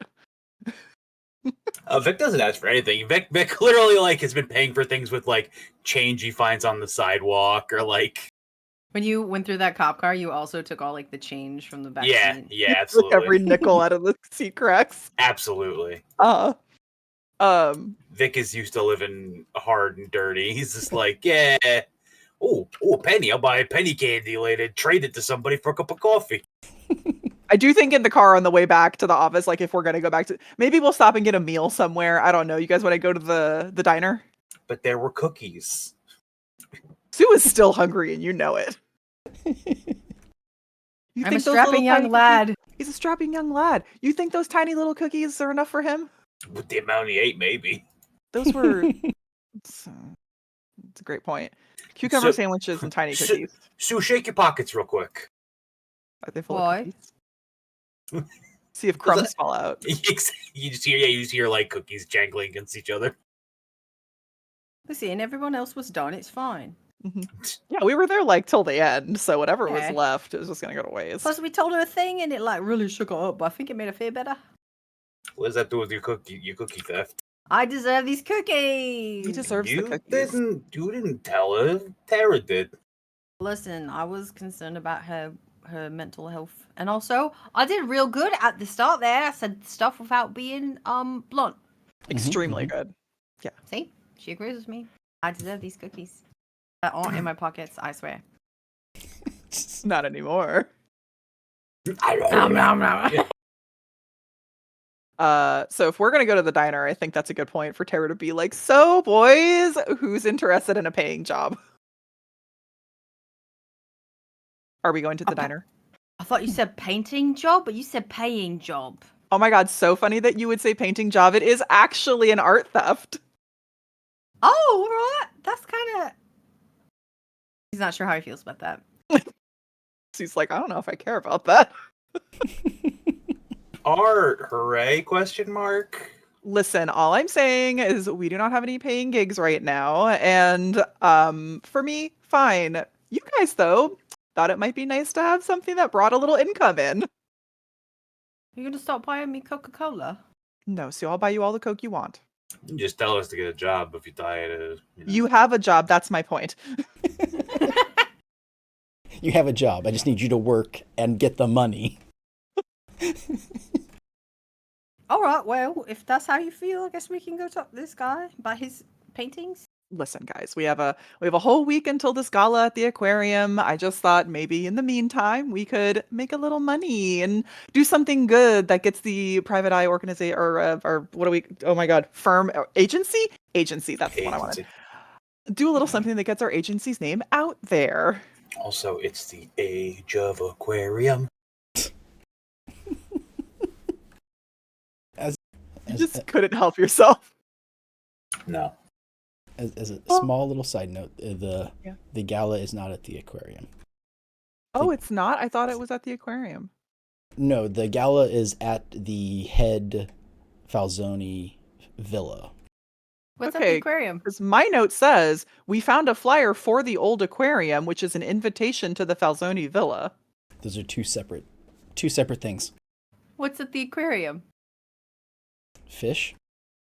Why do we have a thing for the old aquarium? I guess we need to go to the aquarium. Help, Philip. Where does the aquarium figure? What do you What? what do you find at aquariums? Fish. Fish. Sharks. Oh, wait. Sharks at the aquarium. That's scary. Is this some sort of headquarters? Well, we do know that Sam was drowned in salt water. Oh, it's where she lives. Stinky. There are two places in the city that have salt water. The ocean, which is far on the other side of town, and the aquarium, which is, fairly close by. All right. I think I this is mean, bad but- note taking on my part. That girl could just make saltwater be anywhere. 100% Like, true. hello. True. Welcome to this room. It is now Waterland. And It's now you're a saltwater dead. room. Mhm. You are not laughing. It is not taffing. Okay. That's actually a great point, you guys. Do we want to take this job or do we want to go to the aquarium? We could do both. We have time. We have many days. 7 of them. 7 of them, in fact. So many days. yeah, whichever you would like to do. Maybe we want to go to the. This is out of character. Maybe we want to go do the painting thing and like get it done real fast, because then we can level up some more and have better abilities for when we go and talk to this shark lady with our fists. We do that. Delia is scary. She is. Okay. Well. Yeah, so you have all of their information. Is it Mike? I want to say Michel, Michel. Michaela. Michel? Yep. I think that's Michelle. Is it? Like the French. It's the French Michel. Or I guess maybe that would be. Yeah. Michel, not Ael, right? Right. Michelle. Because it's not the way Michelle spells her name. That's why I was like, I don't think that's Michelle. I think Michelle is an Anglo spelling. What's the last name? Amagi? Ahmaga. A Magi? So yeah, a magi. Is it G-A? Yep. No, G-I. Okay. Amagi? Amagi. Yeah. Amagi? Michelle Amagi? I'm gonna look up the origin for his name. Okay.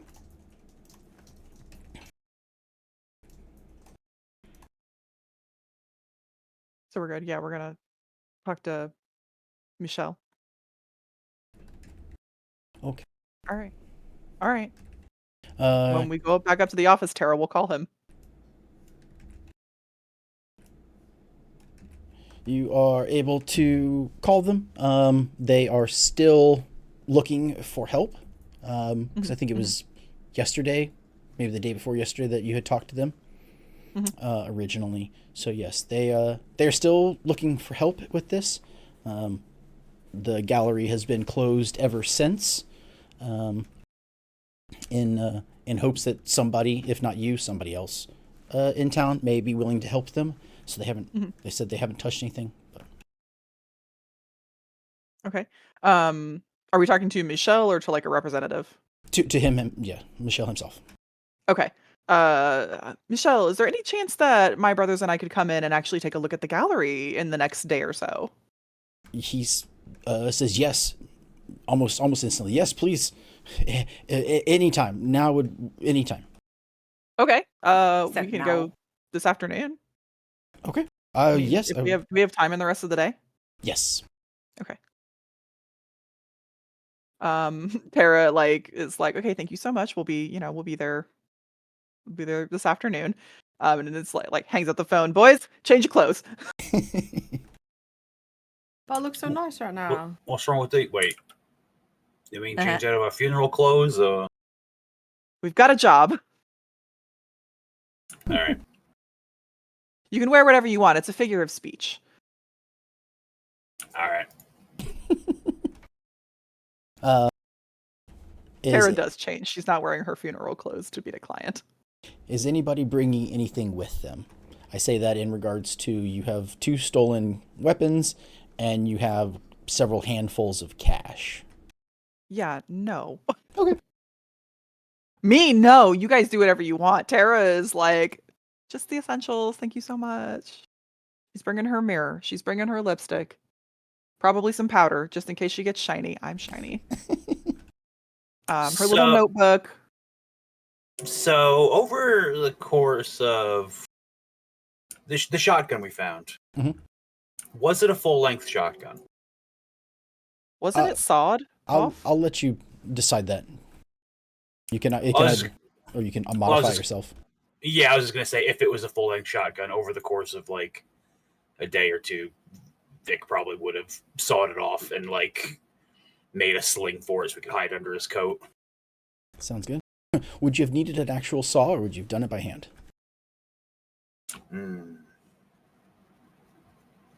Just like heat up your hand really quick and go.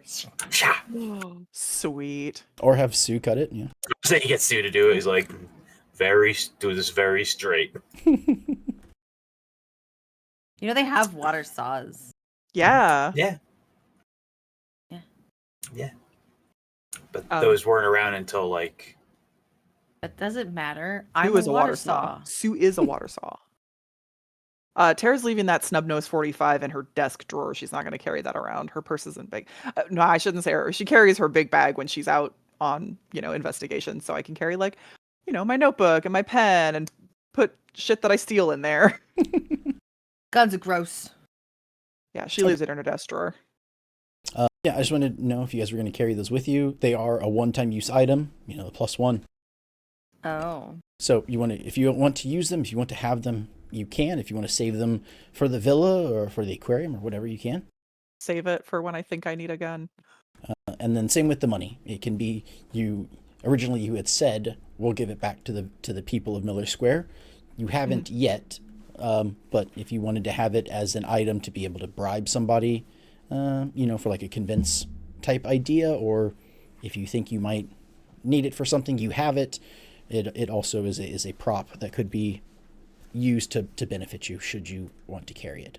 The only reason I bring it lie up. to you. Forgot we had the money. now what if I don't fire the gun? Is it still a one-use item? Anytime you do something that you want to use that +1 from it, it's gone. So you can use it to hurt someone, you can use it to intimidate someone, you can use it to break down a door, right? Like you can do whatever you want one time with it. That seems silly. Well, because it's free. If you want to be able to use a gun, it has to become a power tag. Like that. That's how the game balances itself. See, I've read that before. People are like, wait, why don't I get like 5 shots? Like, why isn't it a 5 round if it's a pistol? It's like, well, because not each attack is 1 bullet. It could be you fired the whole gun, and you don't have any more ammo. So that's Right. That's how you did the damages, is you unloaded, and now it's out of ammo, so you throw it away. Well, that I How it understand. works, okay. Just it's like if I use the gun as like an intimidation tactic, it's like you rack the gun like, oh, this is for intimidation. It's like then the gun turns into dust and magically floats away, and you can't use it for anything else ever again. It's like that doesn't make any fucking sense. Yeah, I agree on certain things like that. Like, I mean, it's all up to my discretion, or however you want to play it. Might be able to give it more or less, but yeah. Yeah. Philip said, because I said Like- so. It makes sense, yeah, because this isn't like D&D or like another system where it's like each action is a round or whatever. It's like, yeah, you could be like, okay, I'm firing the gun. Mhm. That could be like, okay, I fire 4 or 5 shots, or just empty the clip to do suppress or just to do damage. But like, yeah, like that, or like you fire it and it jams and you can't use it again. Mhm, Like that will make sense. But yeah, to be like, I use this for nothing involving combat, and it becomes immediately unusable ever again. It's like that is a paper mache gun that you pulled out while it was raining. I would probably argue that if you used it for like intimidation, and they succumb to it, you don't like, I will shoot you, and they're like, okay, fine, you don't have to shoot me. I would probably still let you like use it in combat, but I wouldn't let you use it as like an intimidation tactic. Intimidation again, yeah, because you've already, that's like it. What's the movie joke? It's like you can only cock the gun once for intimidation tactic. After that, it's like, what are you gonna do? Well, go ahead, cock the gun again. The message is already clear. Yeah, just throwing rounds on the ground at that point. Yeah.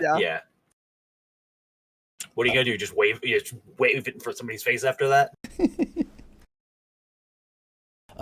Okay, so he agrees. Does anybody want to do? Oh, so I sort of stopped. Did any of you want to bring the guns or the money or anything like I else? said, I'm leaving a desk drawer. I'm just bringing my usual kit.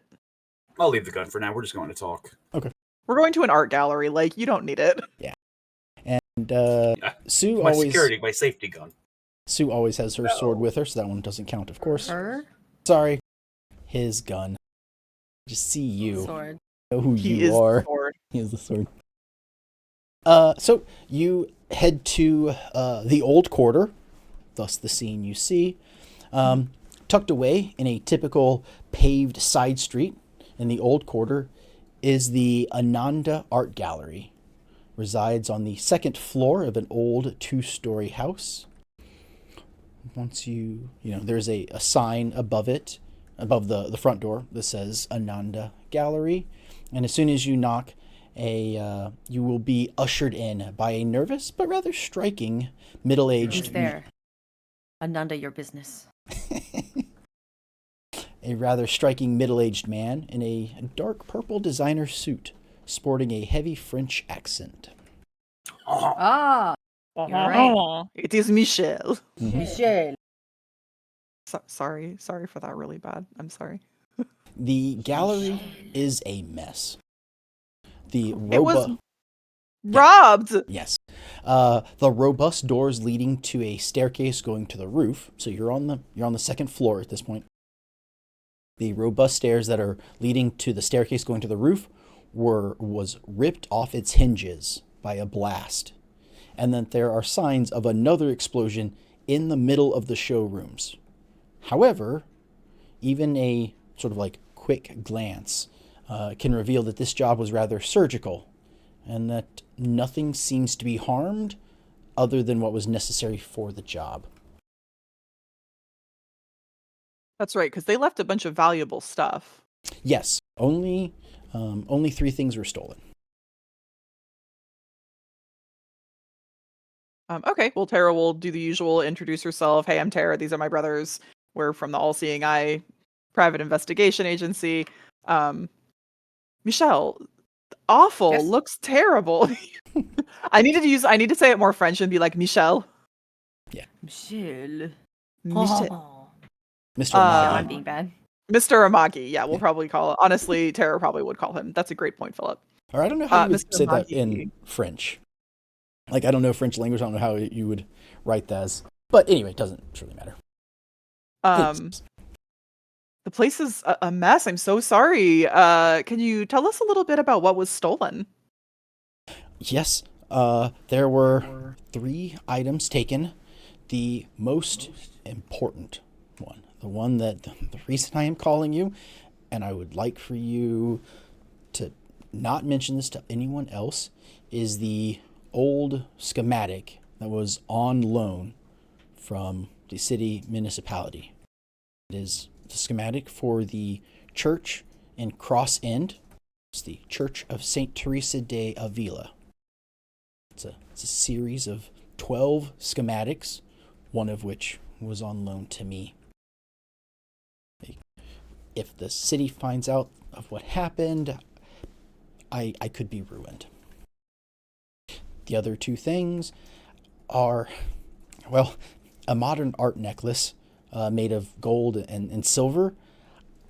I thought it was useless, fairly ugly, to be honest. But I was displaying it for a friend as a favor to them. And the third thing is a miniature Persian carpet. Now, again, it's not as valuable, but it holds personal sentiment. It was a family heirloom. It's belonged to my family for several generations. All right. I'm so sorry for the keyboard noise. No, I didn't pick up. Discord's good. I am furiously typing, so Anytime you need me to slow down, please let me know. okay. No, I can touch type, you're fine. Okay. Okay, so we've got our old schematic that's on loan. It's one of 12, Mhm. and that's on loan from the municipality of the Church of St. Teresa de Avila. Mhm. Okay, we're not supposed to tell anyone that that's lost. As long as the city doesn't find out, yes. Okay, we should make sure the city doesn't find out it was stolen. Okay. A hideous modern art necklace that Michelle, for some reason, was displaying for a friend. Had displayed it as a This is like- favor. Oh, okay. All right. Wow, what a good guy. And then a miniature Persian carpet that's been in his family for several generations. Mhm. The provenance is unknown, I guess. I don't know what that word means. So provenance is like the origin of something. Provenance involves having like, oh, this was like I have proof that this was painted by the artist you claim who painted it. Oh, I see. It is based like, where did this come from and can you prove it? Correct. No, there doesn't seem to be in what he is telling you. He doesn't seem All to right. have that. Just it's a family heirloom. Cool. He got it off of Temu. That's what you're telling me. Do you have any pictures Wish of these I- items so we might be able to see if we can recognize them out of a collection of other things? He So good, Vic. he does. He has a copy of the flyer that went out, and it has a sort of a scaled down picture of the schematics. You can't really make out the details of it. Unfortunately, as far as the necklace goes, it's only like he was taking a picture of something else, and the necklace is kind of in view. Like side frame, kind of. Yes. Again, he didn't think it was very important, so he wasn't trying to advertise that was for sale. Not sale, sorry, on display. So you get a rough idea of what that looks like.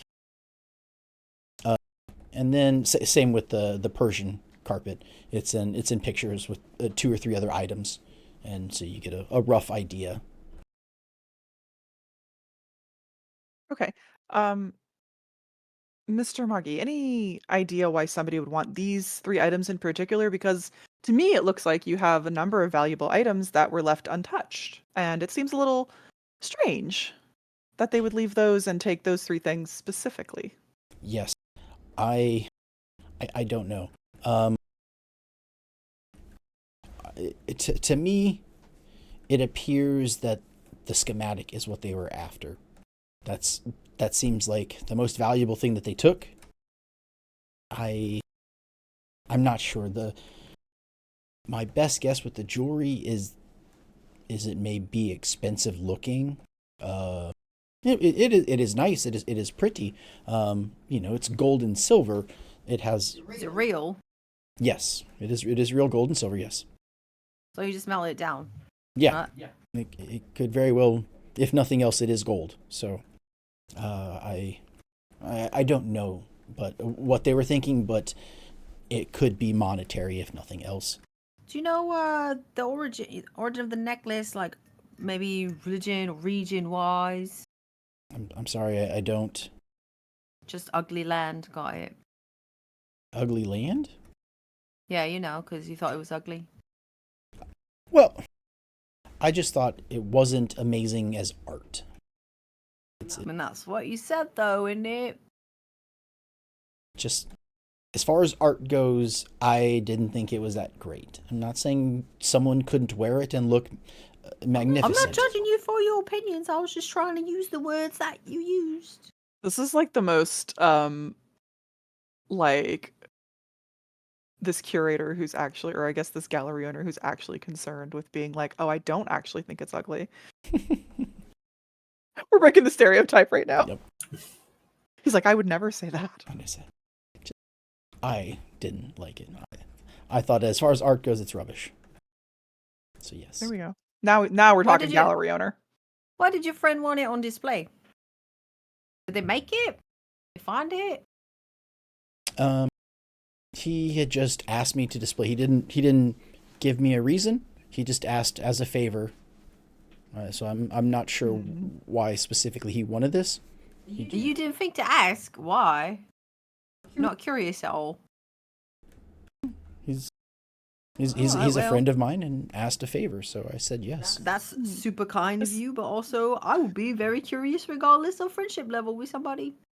I'm picking up what you're putting down, Sue. Yeah. Mr. Moggy, how long have you known this friend? What's your relationship? If you don't mind me asking. Oh, I'm not sure. We've known each other for several years, I believe. Old friends. Is this friend a jeweler, a silversmith, something like that? No. Get their their contact n- information. Yeah, so what's we their can talk to them. name? You're being a little dodgy about their identity. I mean, we literally haven't asked him what this person is. Like, we haven't asked them for a name. I just wanted to know, like, I'm curious, out of character right now. I'm very curious as to why this person like wanted Michelle to display the necklace if they're not like the artisan who created it. So out of character, there is no reason given for why this is who this friend is, or why they asked for it to be displayed. Are you very benevolently telling me that this is a dead end to pursue? I'm not saying it's a dead end. I'm saying that the story doesn't have that answer for you yet. So when you flip ahead 3 pages in the book and say, this is the scene where you go talk to Michelle's friend, whose name you haven't given us yet, there's nothing there that says why. I don't. Let me double check. See, I took it in a completely different direction. The answers were so vague because, like, it's a setup. Like, that's how I took it. Like, Yeah. oh, I don't know who this person is. Like, this just appeared here, and I totally know who they are. What's their name? Oh, No, that's the way Philip was playing it. So I was like, Sorry. I immediately suspicious. So, my friend. So he gives you the name of his friend, and he tells you about the little bit of history that this necklace has. Okay. Uh, What's the If that becomes relevant, that I find out that is super relevant to the story, I will amend that. I will make sure that it gets added to your notes, and that you guys understand the name and why. If it's All right. Okay, Sorry. I'm just gonna leave like a we get the information, but it's TBD for game purposes. yes, thank you. Okay, all right, yeah. This is the problem with an investigation game: is we want to investigate. Yes, every question. And I guess I should have read that and came up with. I need to have a list of names just somewhere. I mean, you didn't know we were gonna loop back around and talk to this guy. Up until now, we were like, no, we don't want to do the heist thing. Also, I just like my entire job, my everyday day job is asking why 20 times, and so I'm sorry. I'm so sorry. It's just how I have to be. Gotcha. This doesn't work. What do you mean it doesn't work? Well, it doesn't do this thing. Well, what thing did you want it to do? I wanted it to do this. Well, why did you need it to do that? I'm sorry. Have you seen that picture that's like it's a swing hanging from a tree, and it's like 20 different iterations of like what the programmer says they want, what the producer says they want, what the client says they want, and it's just crazy things. Like one is a picture of a swing hanging from a tree, and one is like there's only one rope, so the seat just hangs there. Yeah. One is like the seat and the rope and the tree are all completely separate. One has like the swing like swinging through the tree, like there's just a whole cut. The middle of the tree is missing and the swing is there. Yeah. Yep. So we went so far on this tangent, I don't remember what else we needed to ask this guy. So you learned about the schematic, the Yes. modern art necklace, where it's coming from and who gave it to him, and then the Persian carpet, which is a family heirloom. Yeah, so all we know is what was stolen. We don't know why it was stolen. We don't know who stole it. How they're connected. We probably should get a Are little connected. information on like have the police. No, the police haven't come. No. Michelle told us over the phone. Specifically, not to involve the police. Why do you Not to not involve want the the police. police involved? Great question, Sue. I think we should ask him that. Please. So the schematic is on loan from the city. Oh yeah. Oh, If the city gets wind that I have lost this, and it is a valuable object because it is some of the history of this church and the local area, I could be in a lot of trouble, possibly just financially, possibly worse. I don't know. Like, I don't know what they're going to do. If we can get it back before this whole thing is supposed to be over, none the wiser. you worried that Maya's gonna come and kneecap you or what? Commercially, financially, yes, I am. All right, okay. Getting financially kneecapped by the Treasury office. Yes. If they, Okay. pull his license, or, he is unable to, because I'm sure there are other museums that he is able to like pull from, to bring people in, and then they can see other artwork that maybe they sell or Yeah. whatever. Okay. I don't know. It seems to me like probably I get why you didn't report it, but I feel well, if our police force were here, it was better. I feel like you should have reported it, but they're not. So maybe you did the right thing. Never mind. So we're in the old quarter of town. It is a different precinct. It is a different. It's a different police, basically. I'm just gonna assume that all of them are terrible. I mean, there's probably some corruption. It won't be the Falzoni family. Yeah. Okay. Do we know, Michelle, had the gallery show opened already, or was this prior to the pieces being revealed to the public? Can we change this character's name? Sure. I'm gonna change No, it. It's a little just joking, confusing. it's fine. A little Nah, confusing. No, go for it. Seriously. Change No, it's I'm fine. I'm just fucking around. it. Okay. We were open for 2 days. It had been on display for 2 days. The night of the second, is when this happened after we had closed. That's rough. Yes. Burglary occurred on the night. Nicht. Okay.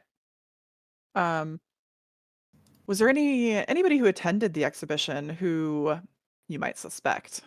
Anybody acting weird, a little too attentive?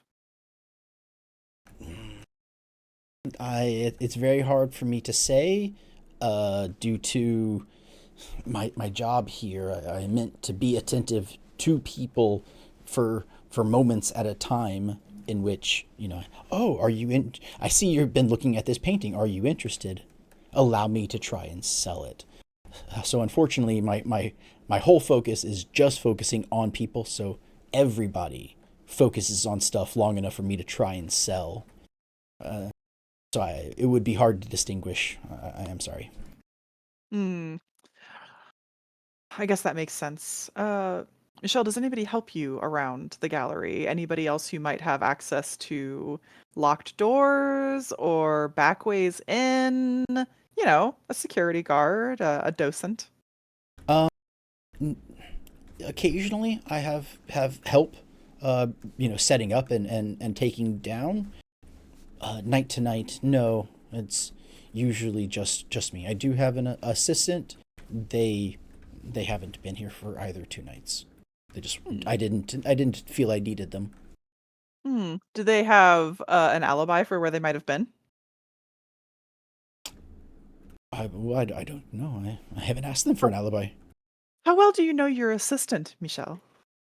I'm pretty well. We've worked together for, probably a year at this point. A year. I did all of the relevant background checks, and I talked to their references and whatnot. I have not. I mean, I'm sure that I am not as good as you, of course, but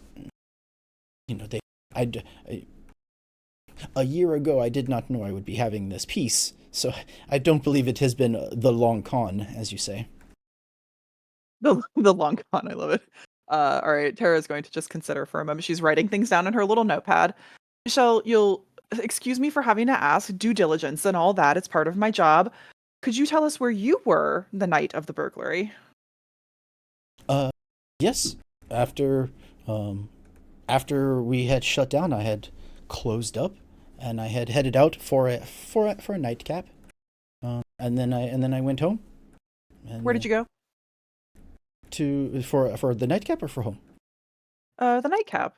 We just want to make sure. Listen, there's no reason for me not to trust you, but we're gonna have to corroborate where you were with somebody. Yes, there's a nice little cafe down the corner. Occasionally they are open later, and I don't know if they actually have a liquor license per se. That's not our concern, Michelle. Don't worry. Yeah, but yes, it's just he sort of describes down the block, just a corner cafe. It seems to have some French name and style to it. It's the old quarter, so that kind of, whether it's real or not, it pretends to be. Okay. Just covering my bases here. Mhm. Just want to make sure we have an alibi for the guy who called us. You never know. Okay. What other questions do you guys have for Michelle? I didn't have a question per se, but Philip, you said the door looked like it was blasted open. Correct. So Vic is going to investigate that using his military engineering background to see like how much was you like how precise this kind of was. Okay. I like it. I like it.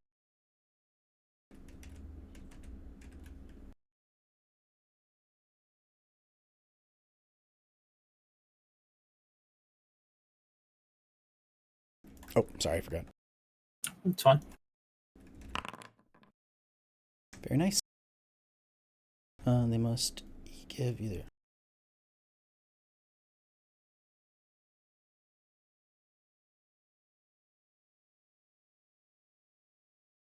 Okay. I'm gonna go with the clues you get are a little bit fuzzy. Okay. You can tell that the explosion that was used here is how do I want to say? You can tell that the explosion that was used on these doors was the perfect size, but you don't know like what the explosion was from. Like you aren't able to tell like residue and stuff to know like oh, it was this kind of or that kind of an explosion, but what you can tell is it appears to be perfect. Like it blew the door off the hinges without destroying anything around it. Like it didn't cause the doors to fly and break anything.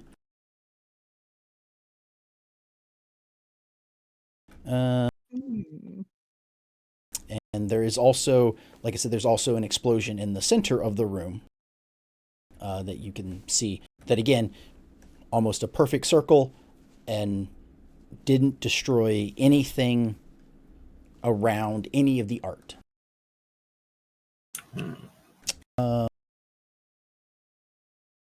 Excuse me, Michelle. Yes. Do you have a camera around here? I could take a picture or two for evidence. Sure. Yeah, he has a a decent camera as part of his job to help with publicity and publication of his stuff. I'll reimburse you for the film. I'm just trying to get a clear picture of this. So yeah, Vic will take pictures of the two areas, the blast radius and whatnot. And I'll take the film to be developed, and he'll hand the camera back. Okay, thank Because I imagine at this point it's probably like still roll fit like film that you have to like take to a dark room and all that good shit. Yes.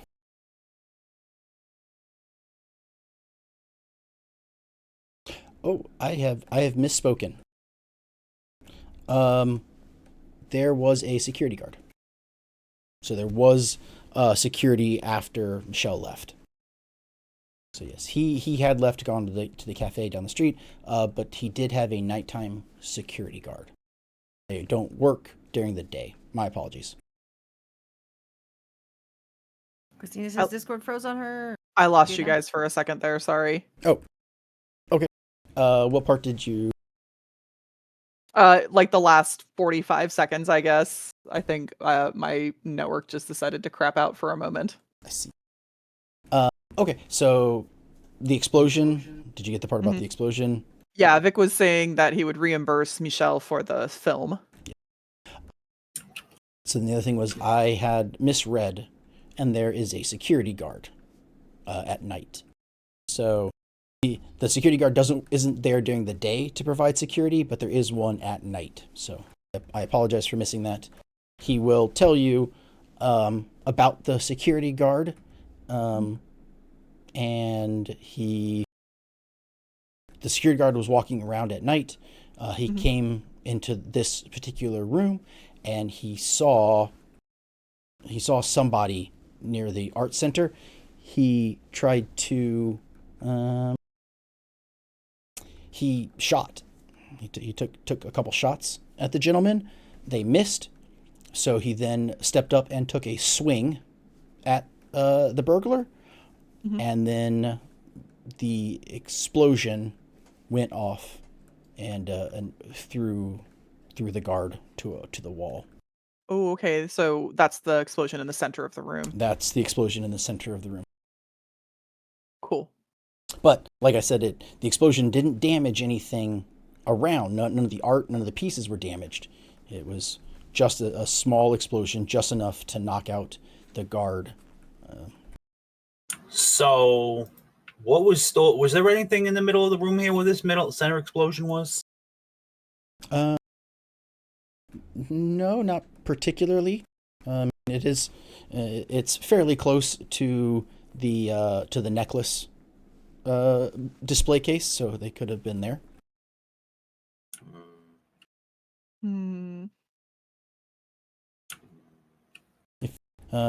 If you want to do more investigate rolls for like observing the rest of the room. I'll just do a general look about, see if I see anything strange. Anything? Anything strange.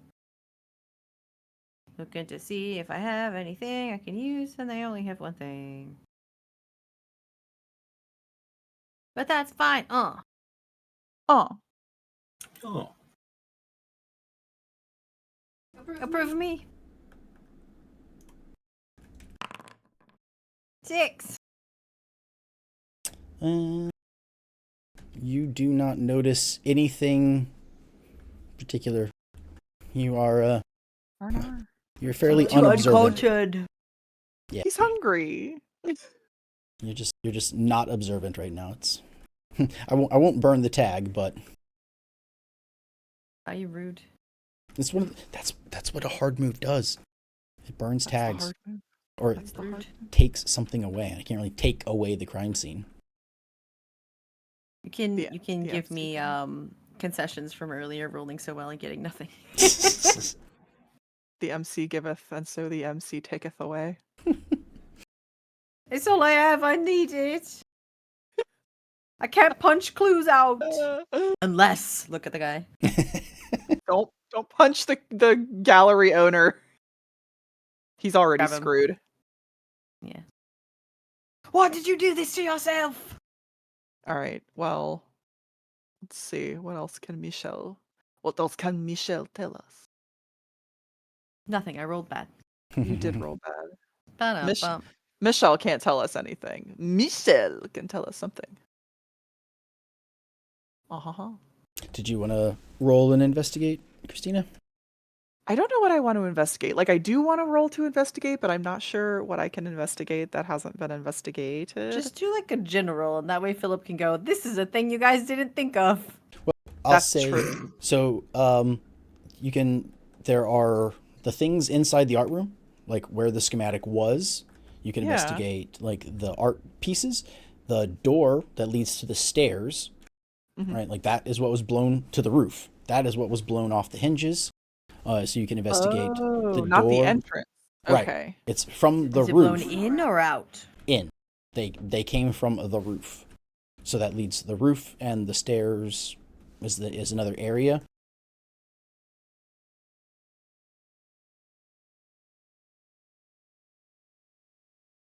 I'll have to update my notes.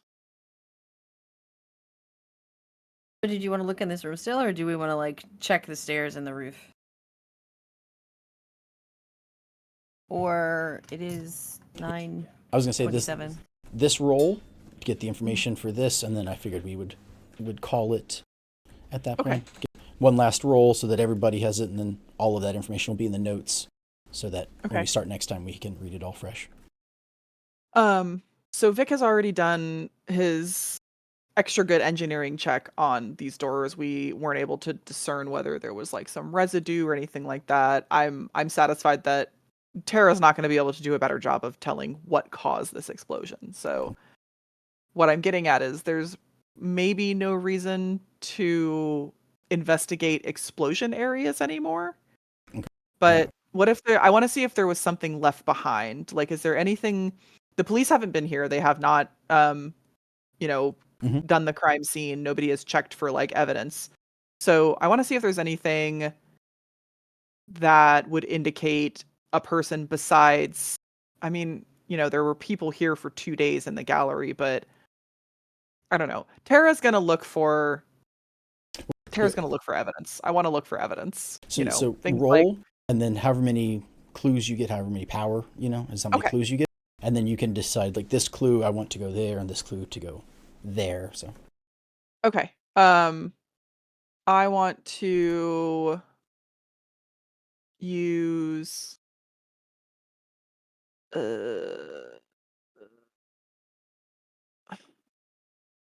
I've already done. I guess I can use investigator again 'cause it's not the same situation. yeah, you can use all of them. Any and every thing is available right now. Okay. So I'm gonna use investigator. I don't think there's anything else that really applies.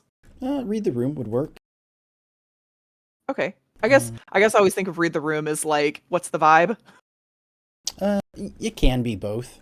Like, you can see Okay. sort of like in my thought of it is like, not only is it the way people are acting, but the way like situations are set up. The way the room is acting. The way the room itself is acting. I'm gonna read the room for filth. Like how, like where Sherlock Holmes would walk into a room and he's like, oh, that chair's over in that corner and that door is partially open. So I see how they So the bumped butler in. did it. They bumped into the chair and hit the door before they stumbled out. They must have been having a limp or, something like that. Okay. Drunk. Then I'll use those two, investigator and read a room. Okay. I'll execute my move.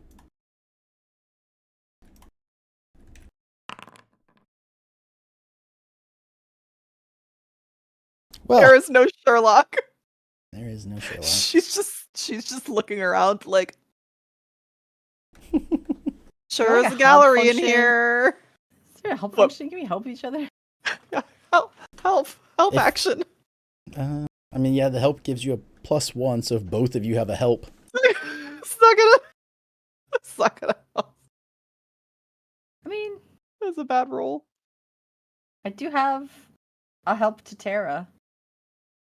I have 2 hurts from Victor.